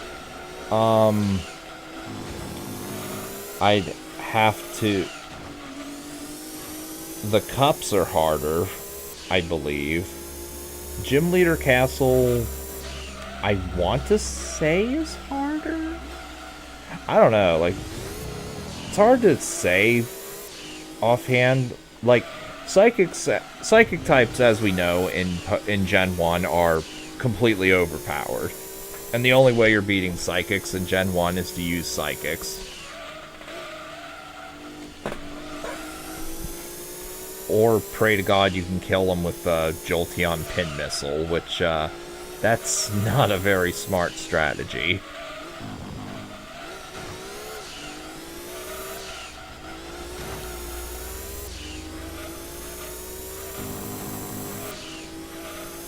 Then again, when I was a youngster, I would use either bullshit teams in Stadium 2, meaning that I'd use really weak crap, or I would try one Pokemon for everything.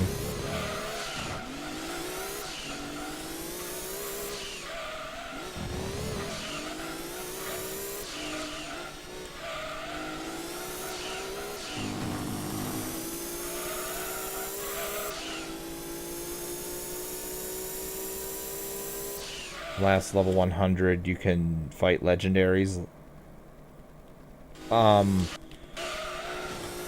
Yeah. Oh. I think so. I think round 2 red has a Mewtwo. Not that I'm going to be doing round 2, but I think round 2, Red does have Mewtwo on his team. Also, other trainers, I believe, have the legendary birds.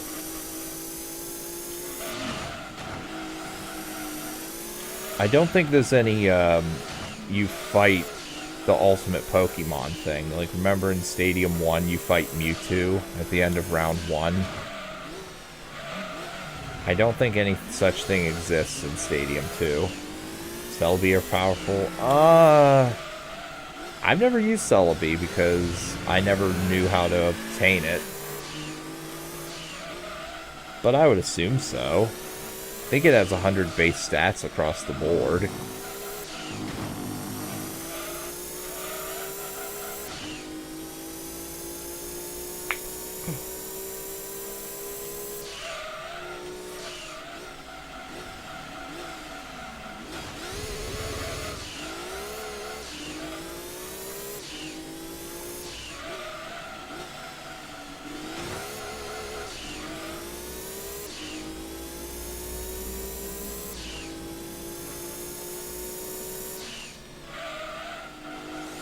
Oh, hello there, spin car. I'm about to overtake you.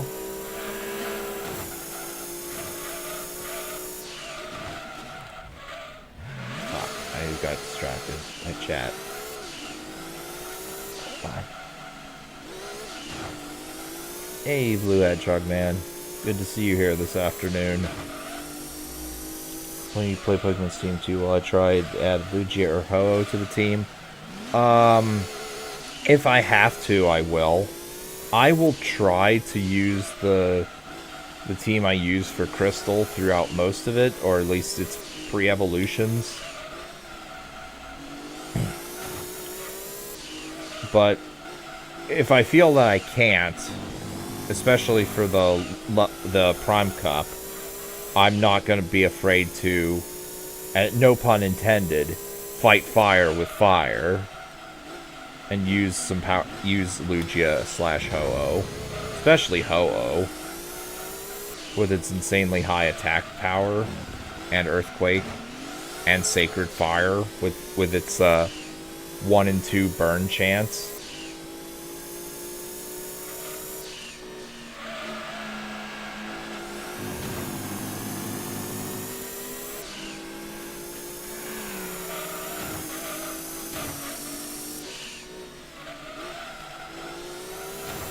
And I will hack in a Mewtwo if I absolutely want to.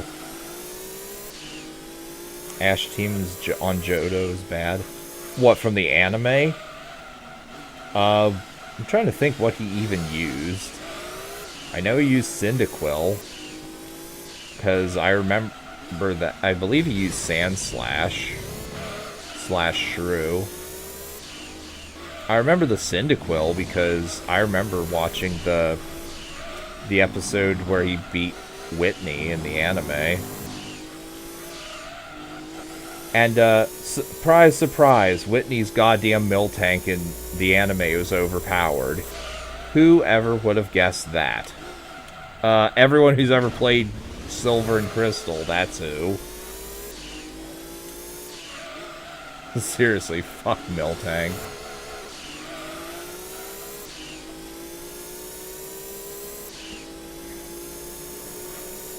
That is the one Pokemon that no matter what challenge condition I do in any game, I will refuse to use it.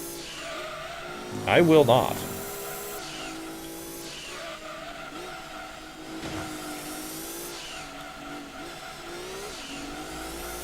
In the anime, he had a Chikorita that evolved into Bayleaf.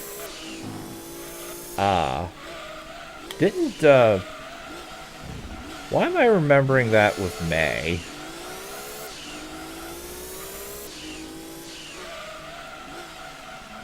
For some reason, I'm remembering May having a Bayleaf. Even though that's Hoenn League.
have to look up video proof.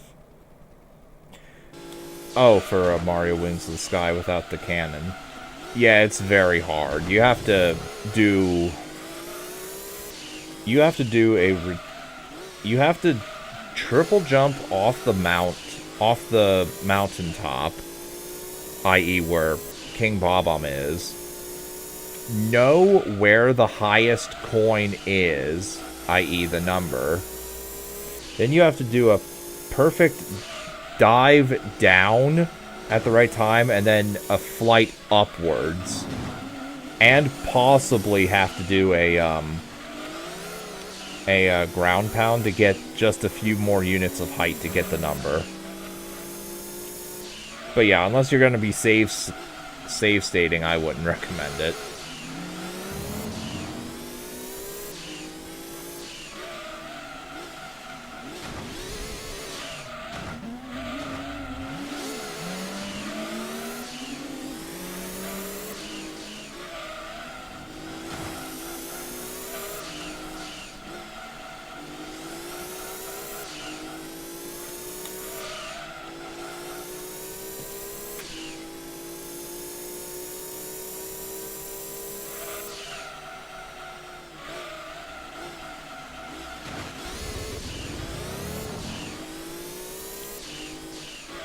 Thing on Bowser 2 and on the Wii, how's it work?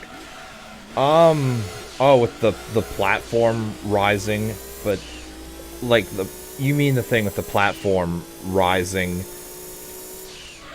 ever so slightly to be able to do Bowser in the Fire Sea with 0 A presses? I'd have to send you a video if Pan and Koek explained it. Like, in detail, if he explained it. And GT3 had any careening like that? Oh, this is GT... Wait, I did... Hold on. I do have GT2 in the title, right? Yeah. The physics for Gran Turismo 2 was quite different than 3. Actually, if you do rally races in Gran Turismo 3 with this vehicle, the one that I'm using now, you go bouncing off walls in the rally races.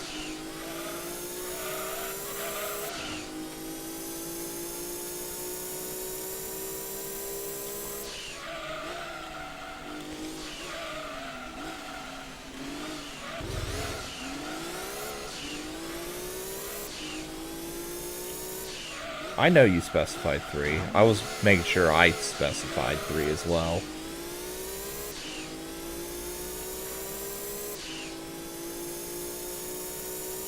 Alright, I'm gonna do like one more lap and then make a pit stop, I think. Maybe 2 more laps. These tires are starting... Yeah, these tires definitely wear out slower in this game than they do in 3. Like, if this was Gran Turismo 3... These tires would have been beat red a long time ago.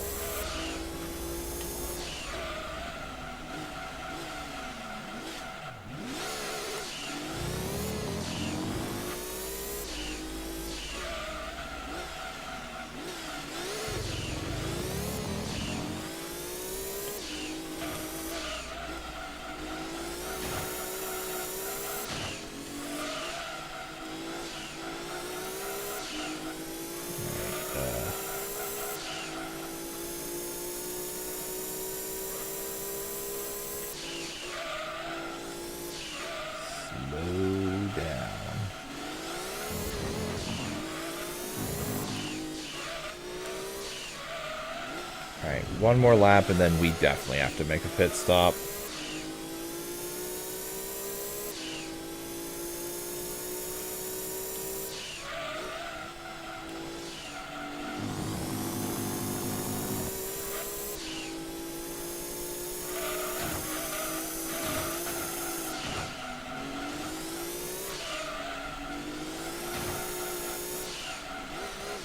Turn. Yeah, my car... Yeah, now my tires are shot. I'm definitely noticing the lowered turning on this car.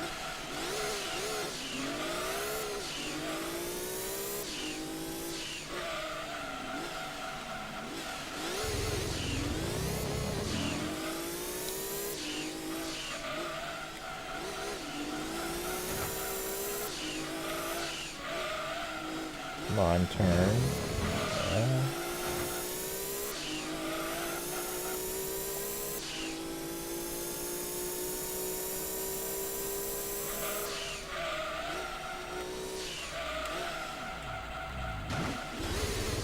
I was hoping there was like a sharp turn button. Unfortunately, it does not seem like it.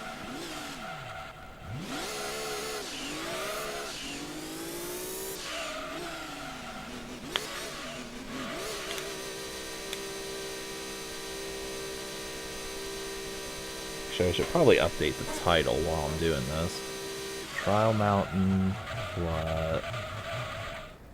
And Rome Endurances. Okay, there we go. Alright. Ah, you still need a new controller for your Altered Beast playthrough. I still haven't watched your first part yet. Sad, unfortunately.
Doing Sonic Superstars and the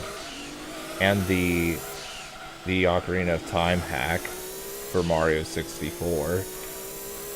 Although that would be a separate controller. Or am I mistaken?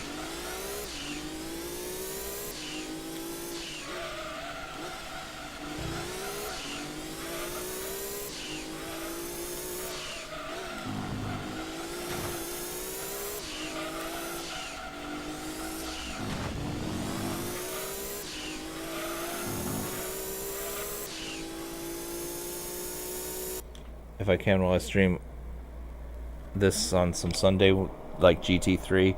Keep in mind, Gabriel, that was because I wasn't working on Sundays, but now I have work 2 days a week again, which is Saturday and Sunday. So the odds of me streaming on Sunday are pretty low.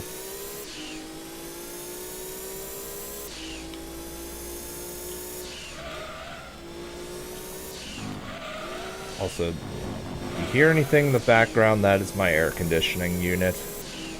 I'm like 1 foot behind it, or in front of it. So yeah.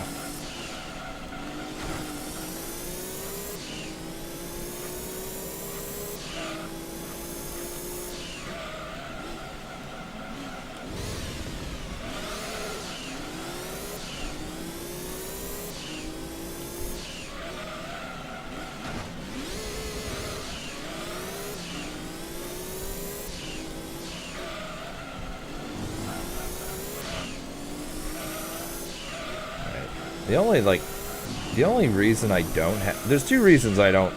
I try not to have it on while streaming.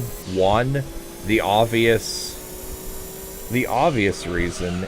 I don't know if you can hear that through my microphone. But I'd rather not have the sound of that echoing into the mic. And the other reason is, because I'm 1 foot from it, I get cold quickly.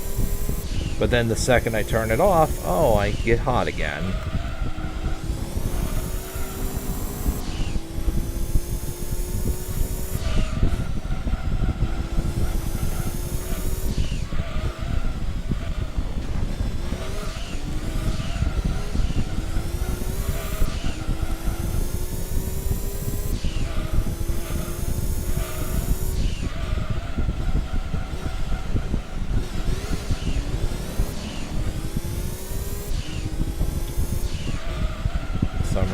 was here. Part of First Street.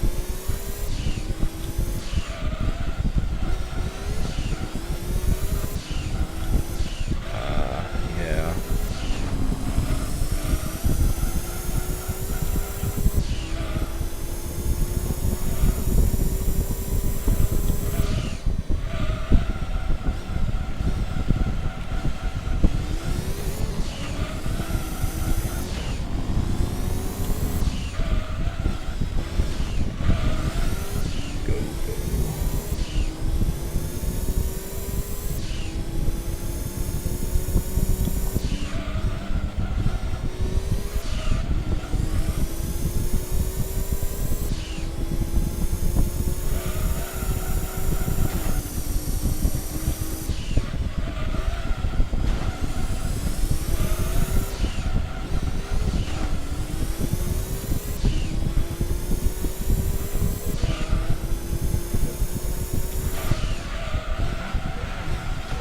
Into the wall.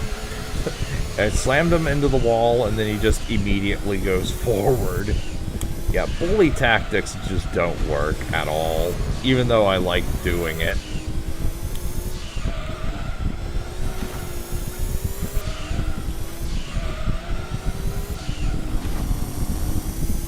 Now, another racing game where bully tactics absolutely does not work is Star Wars Racer. More often than not, you get yourself killed if you try to ram into another racer.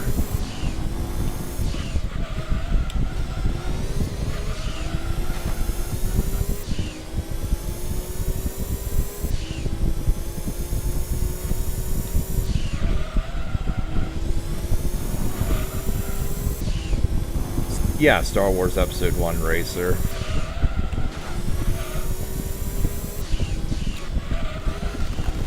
Not to be confused with Racer Revenge, where you get more money for knocking out the other racers.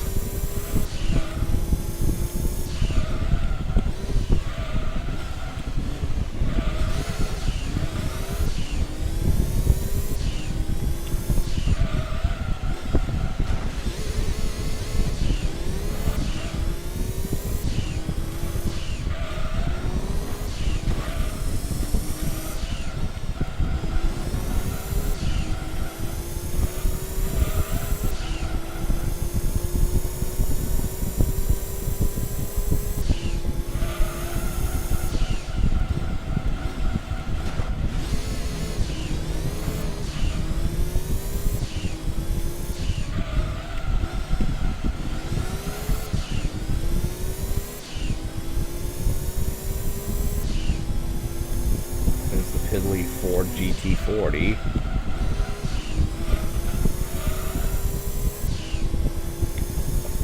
Speaking of the Ford GT40, the license test where you have to do Seattle, one lap of Seattle, that's in this game.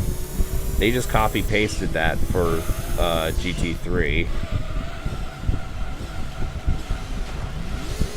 Except in 3, you have to do it a few seconds faster.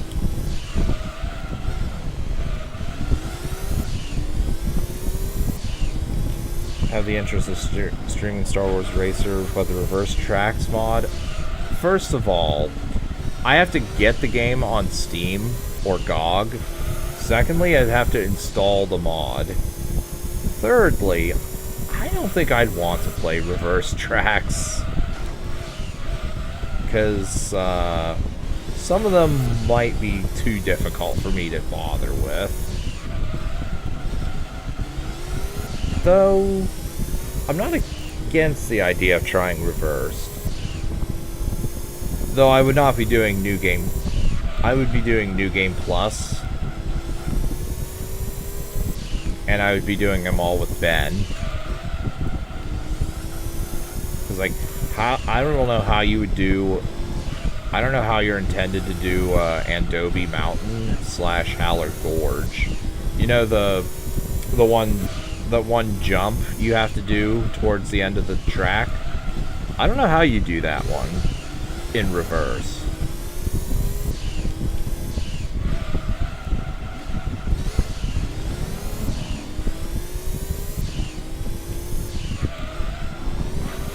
Unless you mean mirrored.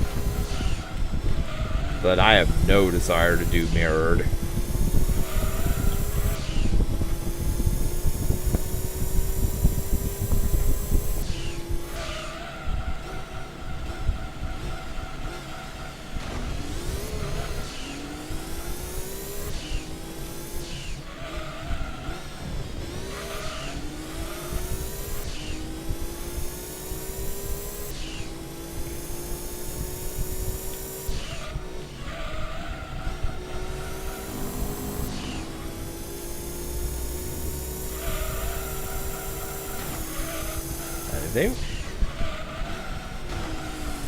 If they were to ever do, like, if they were to ever do tournaments using specific racers, I would be down for trying that. By they, I mean the Discord. Slash the Star Wars Racer community. Like, if they were to ever hold a tournament for trying to do as good as possible with, let's say, Mahonic, I would absolutely try that. But alas, everything is just centered around Ben. And to a lesser extent, Bowles.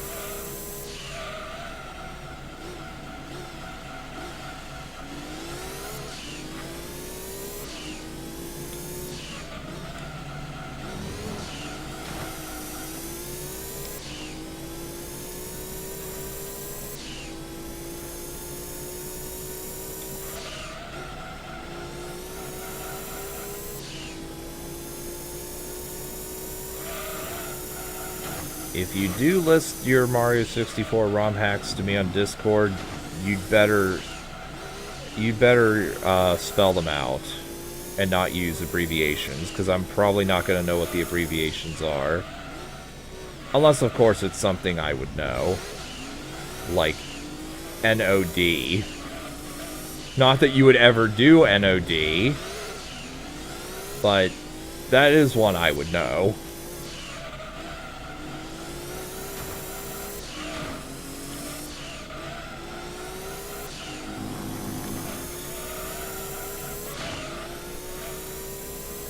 And absolutely do not play Black Virus.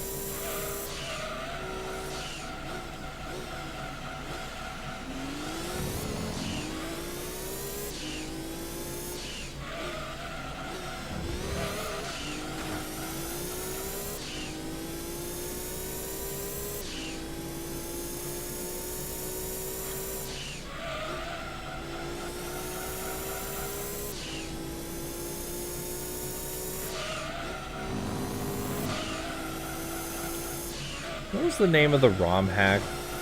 I don't know if anyone knows what this one is, but what was the ROM hack that K's Emanuar made where you get roasted if you use a save state? I may have to play that one just to see all the roasts.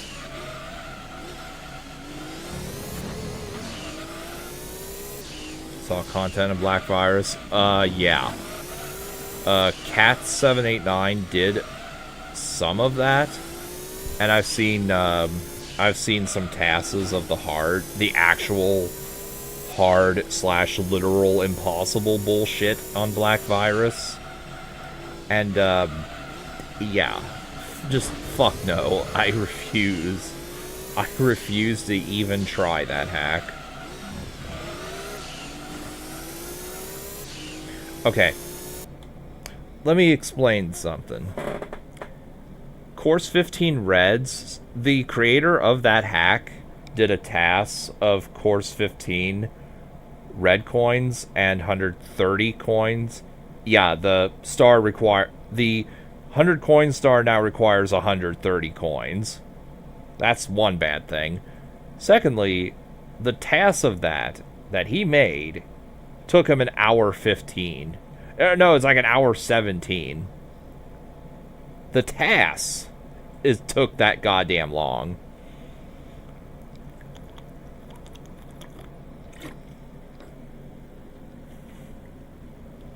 For a frame of reference, Tsunk's Dream Red's task is like 8 minutes. So, you imagine how fucking long, if I were to actually play Black Virus, you imagine how goddamn long that would take me to do with constant save scumming? Jesus Christ, it'd be an 8-hour fucking star. I don't have the time or patience for that bullshit.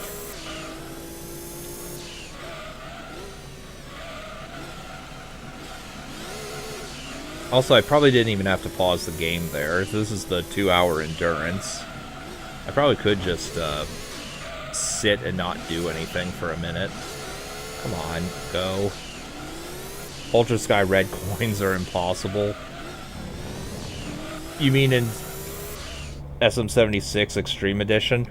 I saw the not Extreme Edition, and it looked bad even with the not Extreme Edition.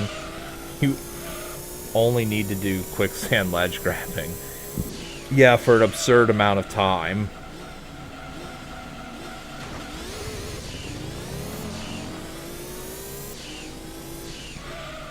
Oh, that reminds me. I need to update my SM74 Extreme playlist. And at some point I need to record more of that. I'm at 87 stars right now. And I'll probably be doing Fireflower Fields. Actually, yeah, that's the next course I have to do. Thank you again, Gabriel, for showing me that one strat for the red coin in that stage. I'll have to rewatch that and see the strat you did for that.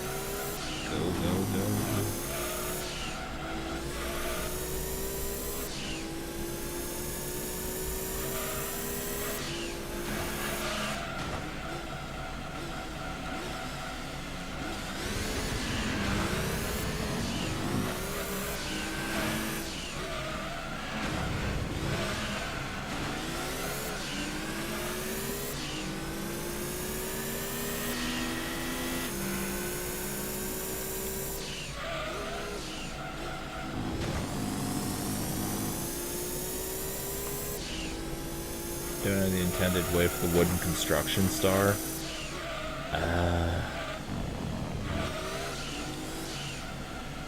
Better to crawl on the construction. I think I know which one you're talking about.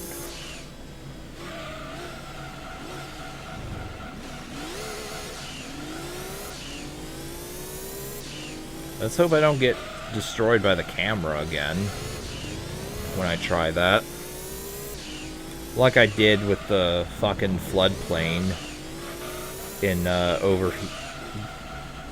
Overgrown Oasis. I was gonna say overheating, but that's what it was in OG 74.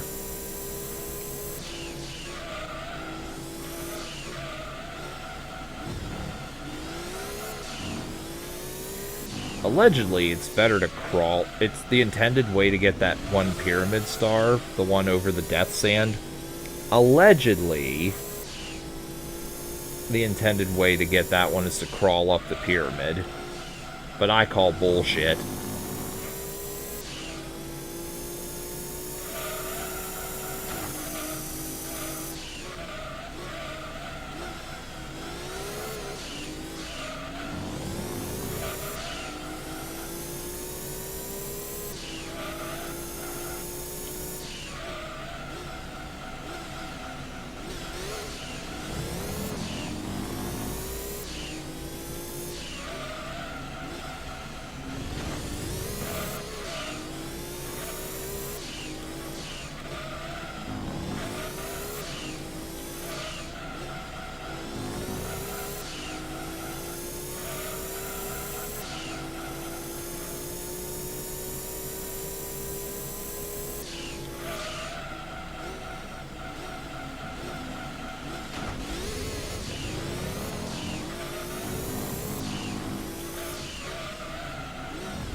Hello there, Ford GT40. You might be quite a beast in this game, but you are no match for the Suzuki. Intend to do the triple jump strat. I already did. Overheated or Overgrown Oasis.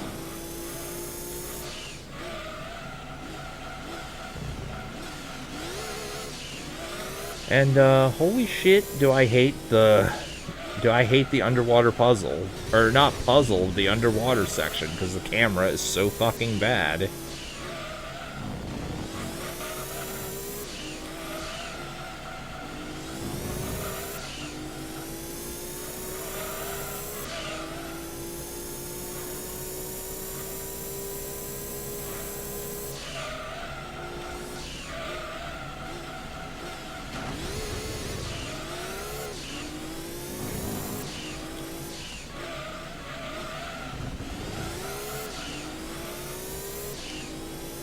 Problems in C7. The only problem I really had with Course 7 was needing to learn where that one star was, but I just looked it up. Course 7 was pretty tame overall. Like, well, comparatively speaking.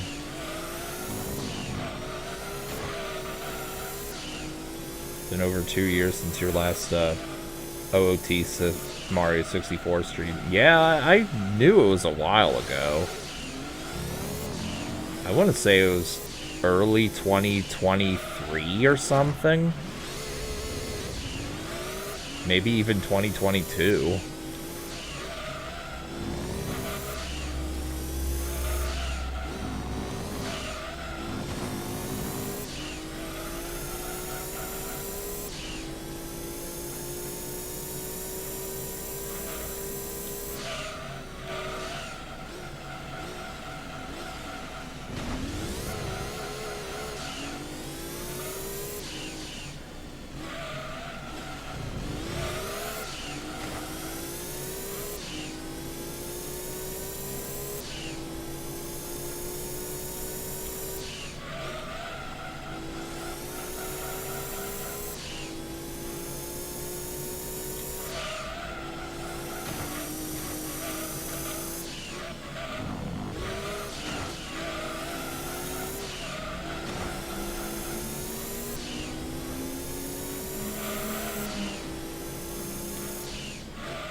Oh, the Womp Battle.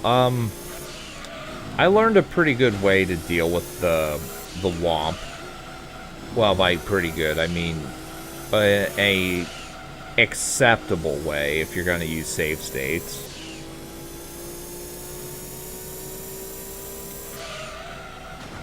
And that is to always get on top of Womp King's head. Like, ground pound him close to where his head is, and then climb up on top of his head. Then jump down from his head to the pillar, rinse, repeat. I'm pretty sure that's the only way you're gonna feasibly do it. I tried the other way, which was ground pound him close to his feet, and then jump off and go to the platform, but that's not gonna work.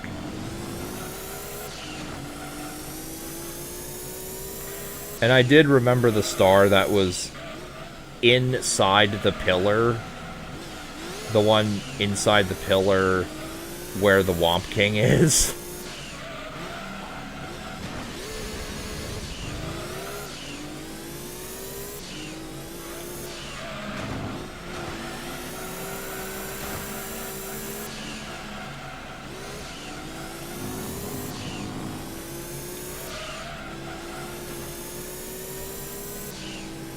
And I remembered that one just from memory. I didn't even have to look that one up.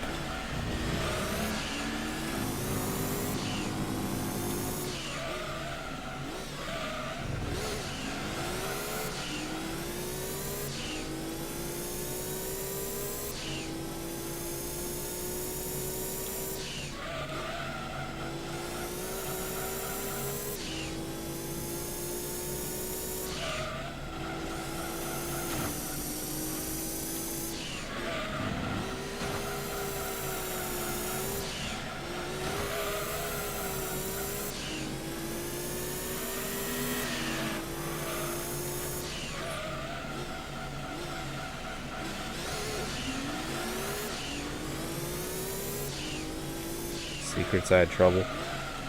No.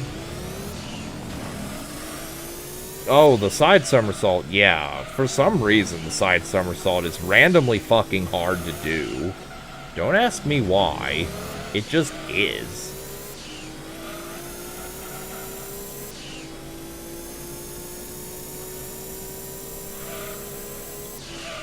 But yeah, I didn't have too much trouble with the secrets. Partly thanks to you showing me the strat to get the far secret. The one by the frozen lake.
Thing about B3 is the frame drops. Oh, yeah. Oh, yeah. I know exactly which part you're talking about. And yeah, it's pretty atrocious.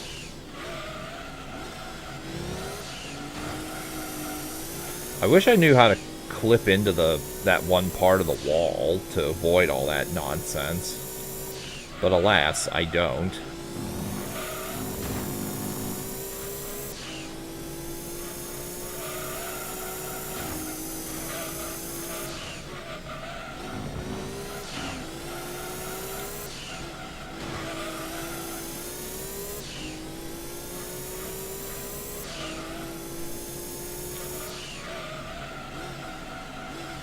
Ooh.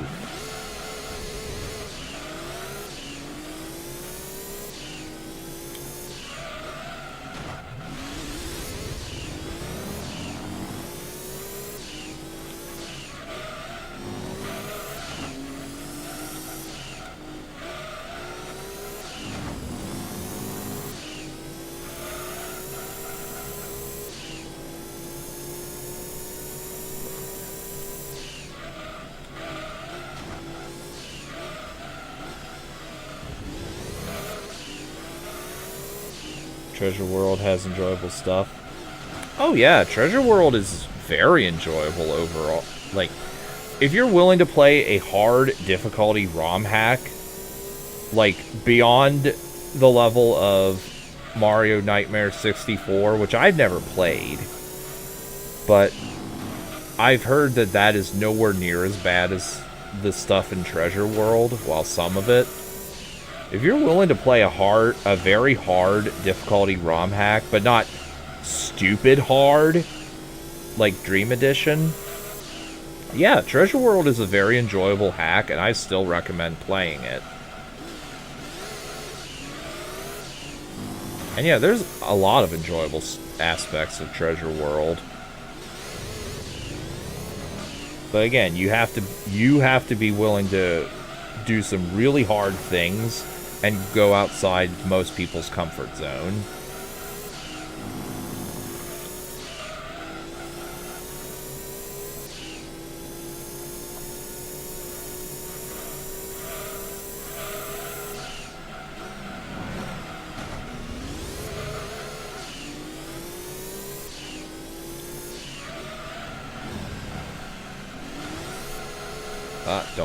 Don't skid into the... What? Okay. We're gonna stop. Okay. There we go. Car wants to slip and slide. So we're gonna put it to a dead stop and then go forward.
Oh my god, would you stop?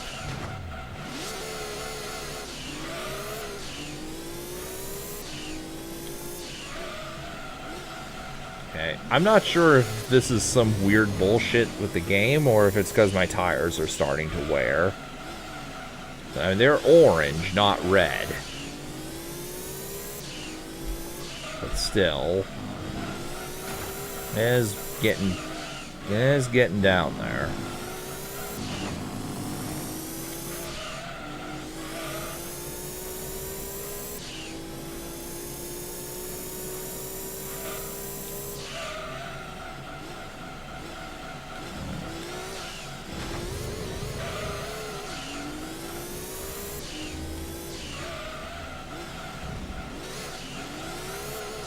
One more lap and then I'll make a pit stop.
Okay. Now my tires are red. Time to go into the pit stop.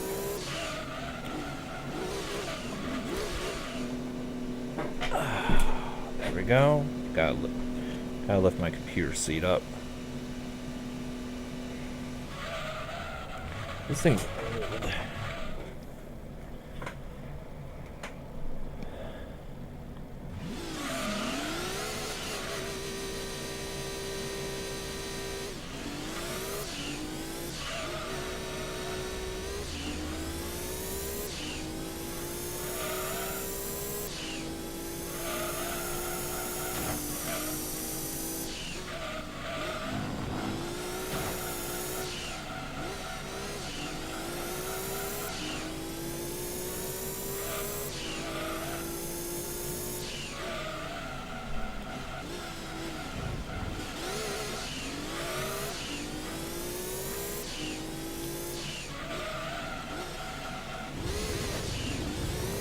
I don't know.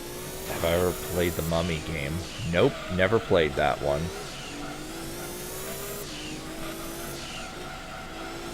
Now, I will mention here that I did see the edited video of someone doing 200 laps of Nürburgring.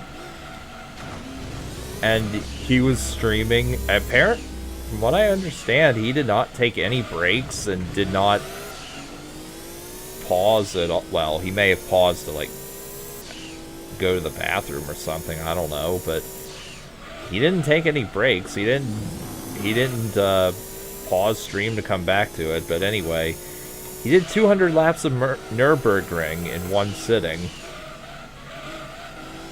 Which, for those of you who know what Nürburgring is, it is a very long racetrack in Germany. It's like, for those who use the metric, imperial system, it's like 12 laps per, or 12 miles per lap or some shit. Yeah, even he said at the end he was exhausted. Like, even real life racetrack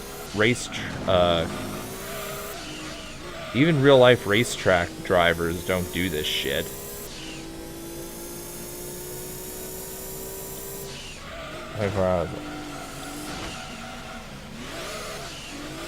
Took you a week to finish Le Mans in GT5, yeah. Meanwhile, you look at this guy doing 200 laps of Nürburgring. Oh, and for those of you using the metric system, which is most of the fucking world, I want to say that translates to 28 kilometers a lap. Anyway, he was doing about an average of, I want to say 8, minus pit stops, of course, like 8.5 minutes per lap.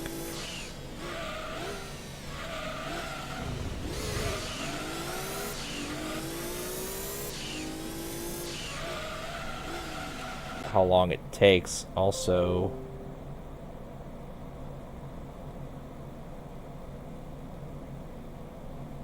Okay, my computer notified me that I just got disconnected in the middle of that damn sentence.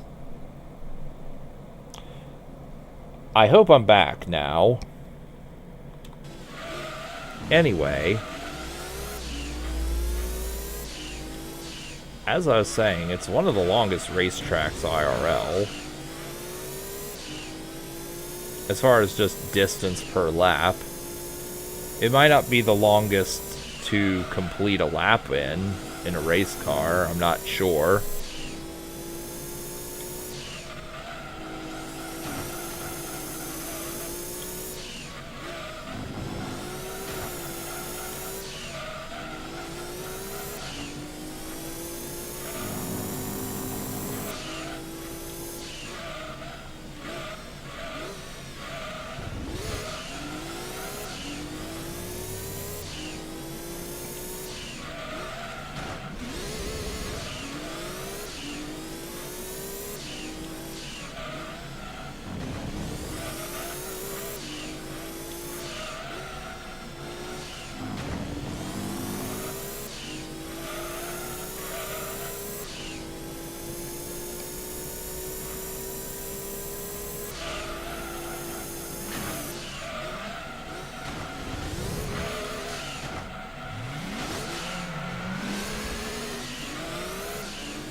Now,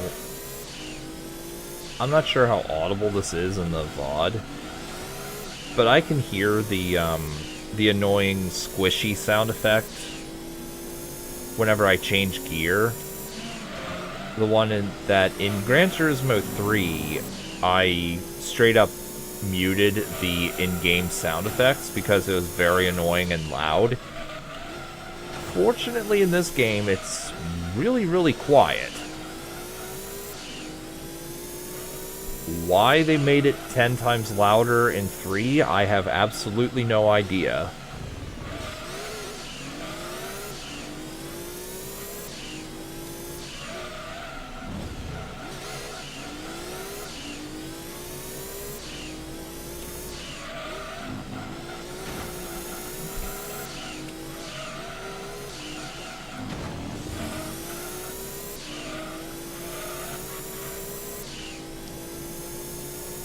I try another stream of GT2 this week? Doubtful. Because I know I always say stuff like this, but I do plan to finish Reconquered campaign in Caesar 3 on Thursday. Friday, I'm going to hopefully be doing something with the missus all day. And then I have to work for the weekend, so at the moment, it's looking like I'm going to be doing one stream of this per week.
GT4 is way harder if you want to finish all endurances. Are the endurances actually hard, or is there just a lot of them? In other words, is it hard from difficulty or hard because it's going to take forever to do? And yeah, I do want to do all endurances.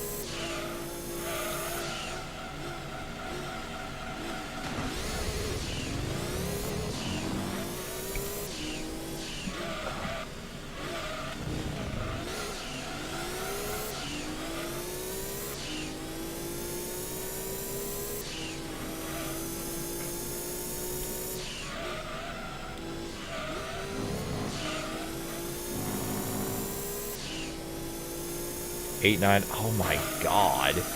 Okay, I might, if you can save midway through races, I might just do parts of some endurances on screen and then do the rest off screen.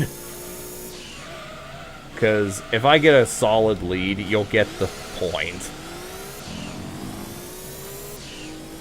You have 3 24-hour races. Okay, I'm definitely not streaming all of that. Again, I'll do like one stream and then the rest will be off screened. Or something. I'll try to finish the 24-hour races. Yeah, but like I said, I'm not streaming all of the 24-hour races. I'll stream one part of each, like 2-3 hours, until I get a solid lead, and then I can continue off screen. B-spec, you can only do 8 hours.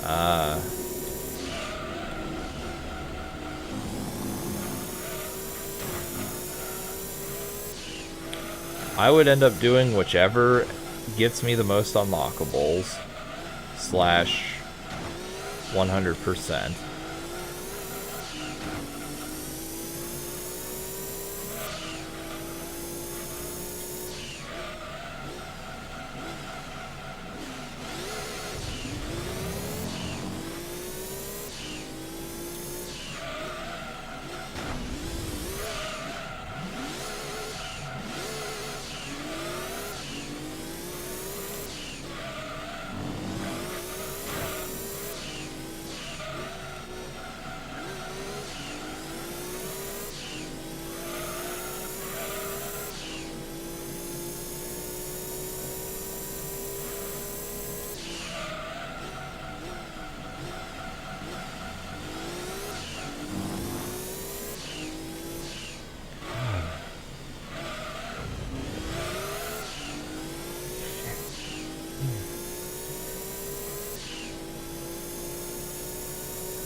turn. Okay, there we go.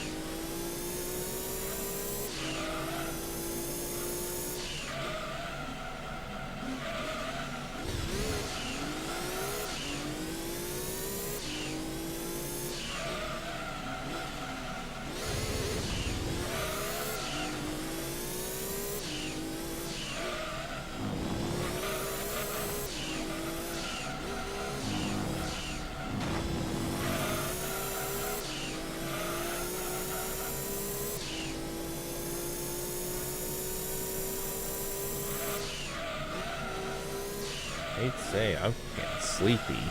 Even though it's only 3 in the afternoon, my time. I didn't sleep well last night.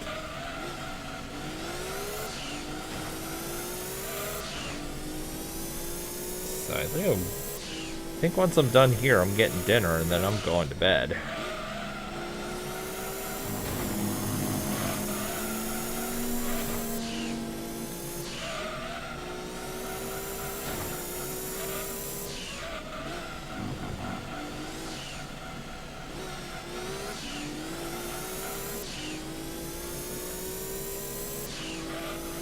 Or I could even get dinner now. Just heat up something real quick. Let the timer run for a bit. And then finish the race. I did something similar in 3 during this exact event.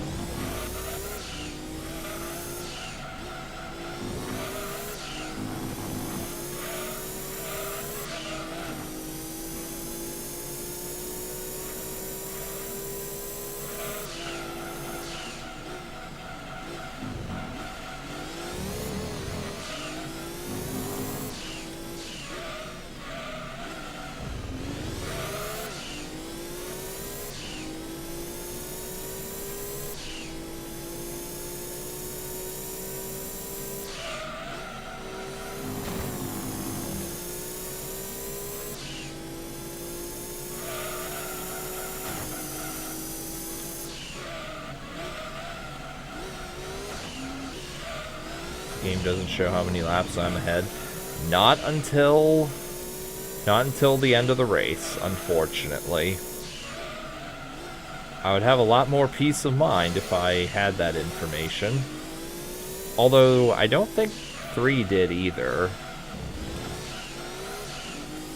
I know it would show you if you were laps behind somebody.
GT, my friend, I've come to pass you once again.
when I end this race, I will see how many laps I am ahead of everyone else.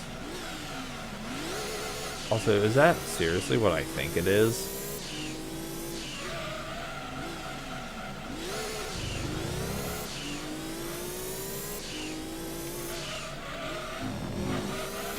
Yeah, it is. It's the Ford again. Okay. Something tells me this is by far the slowest car in the race. I must have passed this thing at least 10 times. Oh wait, no, that's not it. No, that's another car.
Will I do more endurances next stream?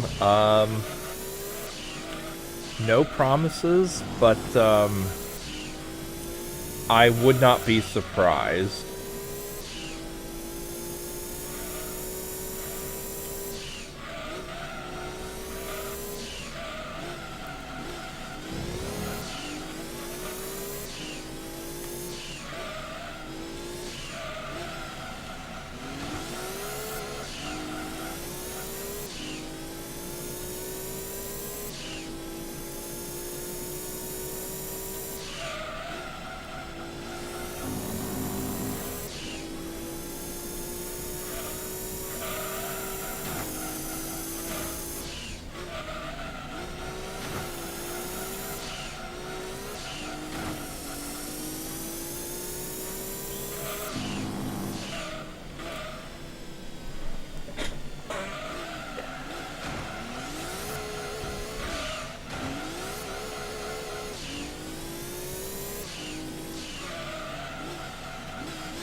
finish my bag of chips down there.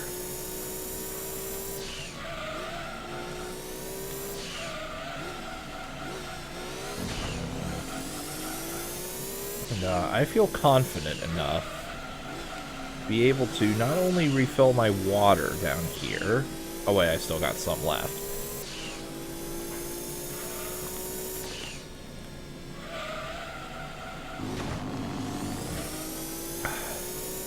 Okay. Once I'm done with this lap, not only do I feel confident enough to get more water, but I also have enough confidence that I can probably go to the bathroom and still be at first place. So, I will do that once I finish this lap.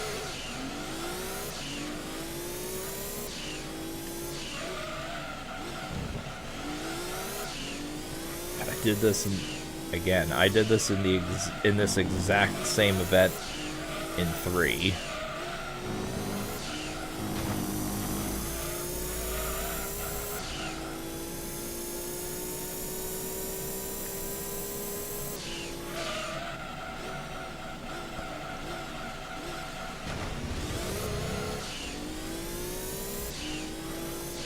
Okay.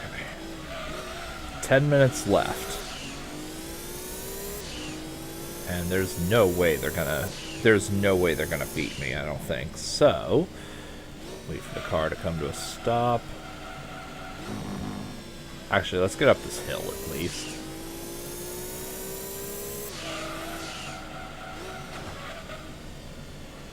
Alright.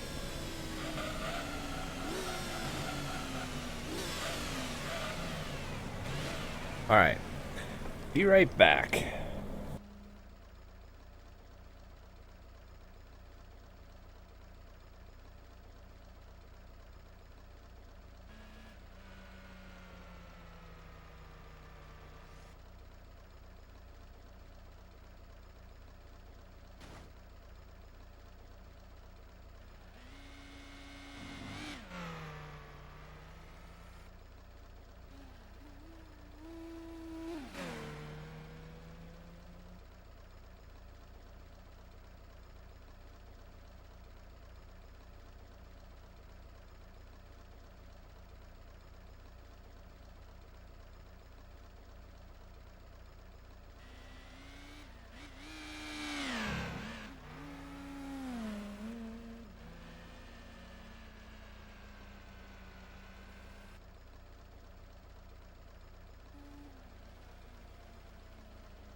So I assume I've just been ping-ponging back and forth while I was away.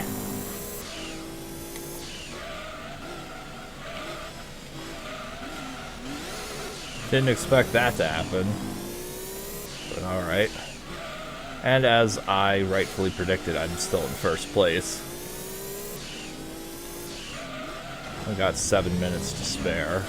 Or, well, 7 minutes remaining. 7 minutes.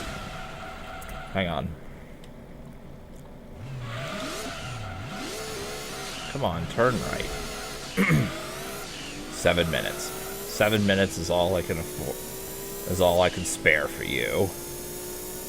I forget how that line went from RE5 when you fight Wesker inside the underground facility or whatever. It says something like that.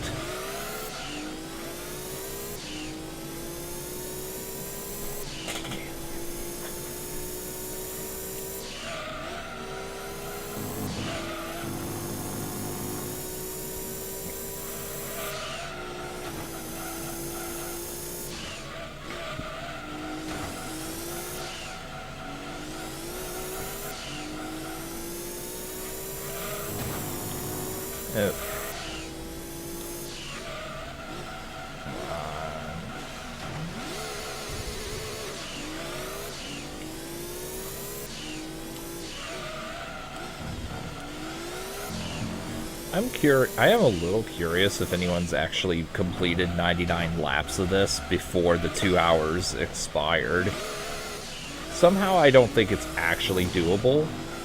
I have seen someone do 96 laps, or get up to lap 96.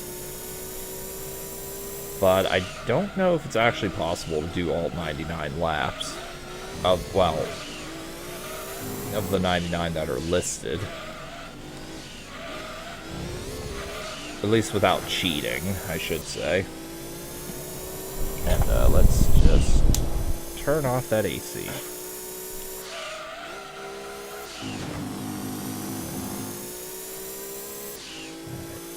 Now, one thing I will do off screen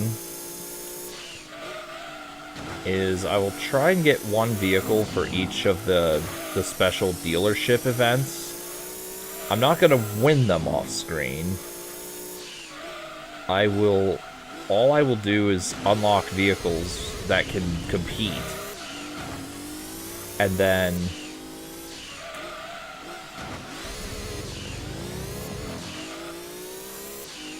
get them upgraded. And then next time, I guess I'll do a lot of those. Either that or another endurance race, we'll see.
Have F1 cars, it might be possible. Maybe. But they'd have to turn ultra fast, and they'd have to accelerate ultra fast. It's like, the reason that they're better in 3, they're better than the Suzuki, is because they can turn, unlike the Suzuki, but in this game, the Suzuki can turn a bit. So... yeah.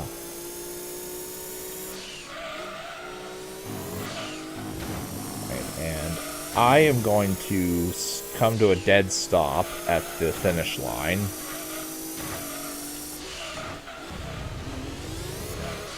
And then just wait out the timer.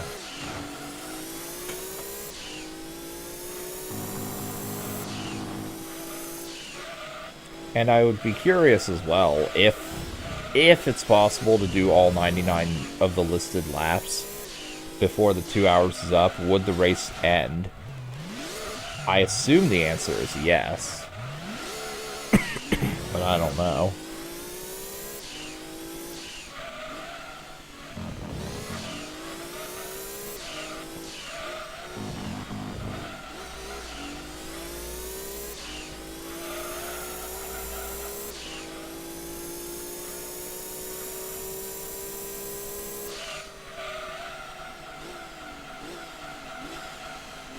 One thing I will do off screen is look up if there are any glitches that I can do in this game. Like the infinite speed, out of bounds type crap. I doubt you can, but it would be cool to do.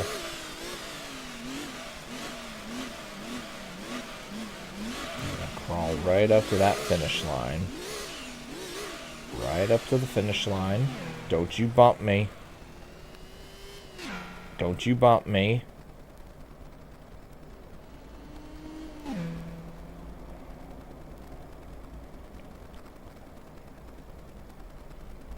As I come to a crawl. I'm allegedly going 3 miles an hour, but I think I'm going faster than 3 miles an hour. Now I'm stopped.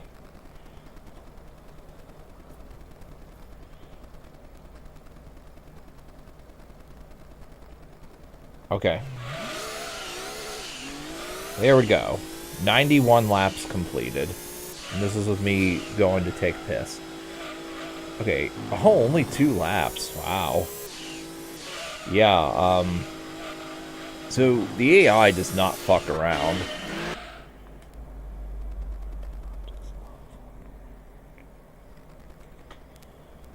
Yeah, the AI absolutely does not fuck around.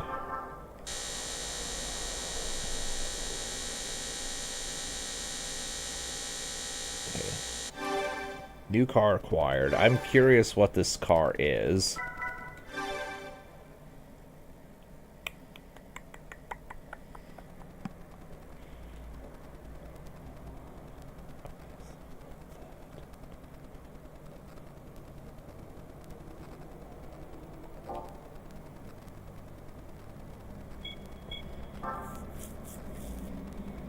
Alright, 690 horsepower.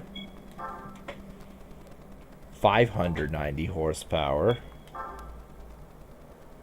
590 horsepower. Okay, I can use the Suzuki. And I can use the Suzuki. Okay.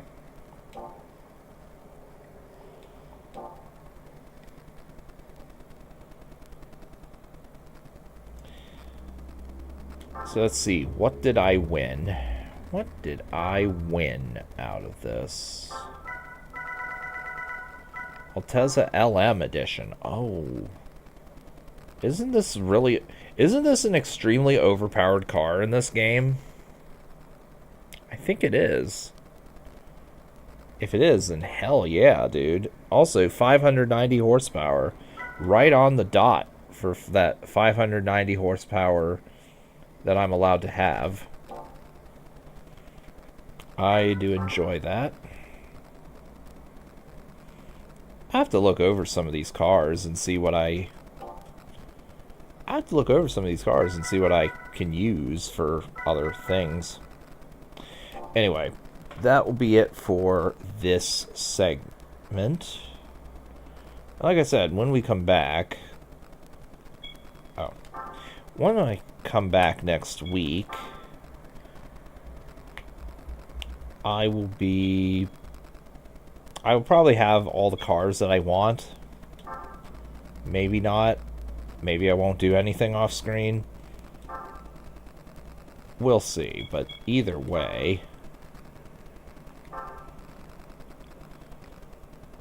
we'll be definitely doing something. Actually, I'm curious, can I do these rally races now? Okay, I'll do one of these.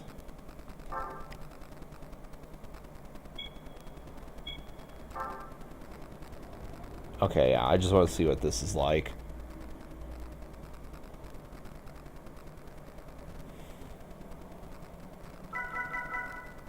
Ghost options, type 1, type 2, 3, no ghost. Whatever, type 1. I don't know. Yeah, I just want to see what this is like.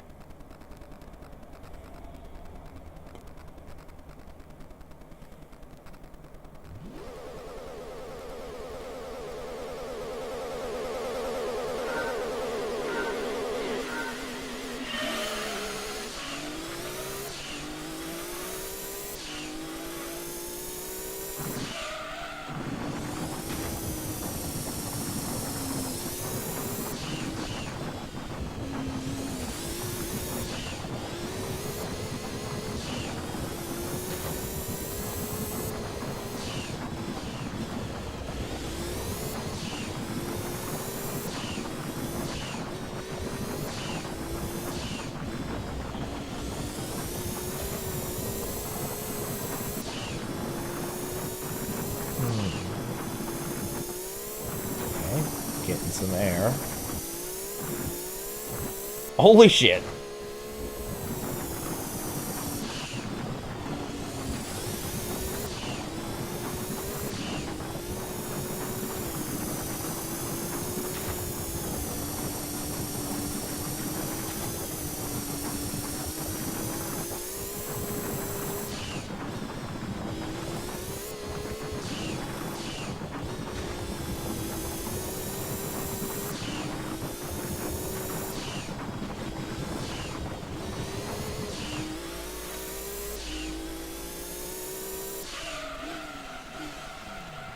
Well, I beat the ghost car. Alright.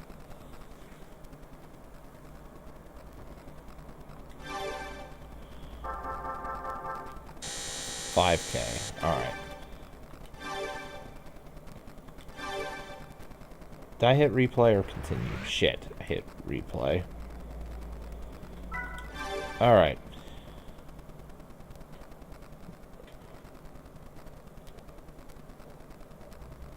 Now I'm going to save the game and I will call it here.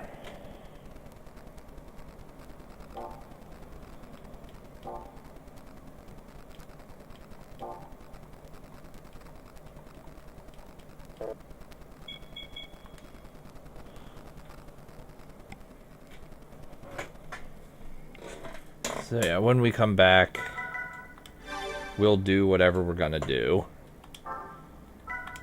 So, thanks for watching, and I will see you guys next time. Wait for the thing to save.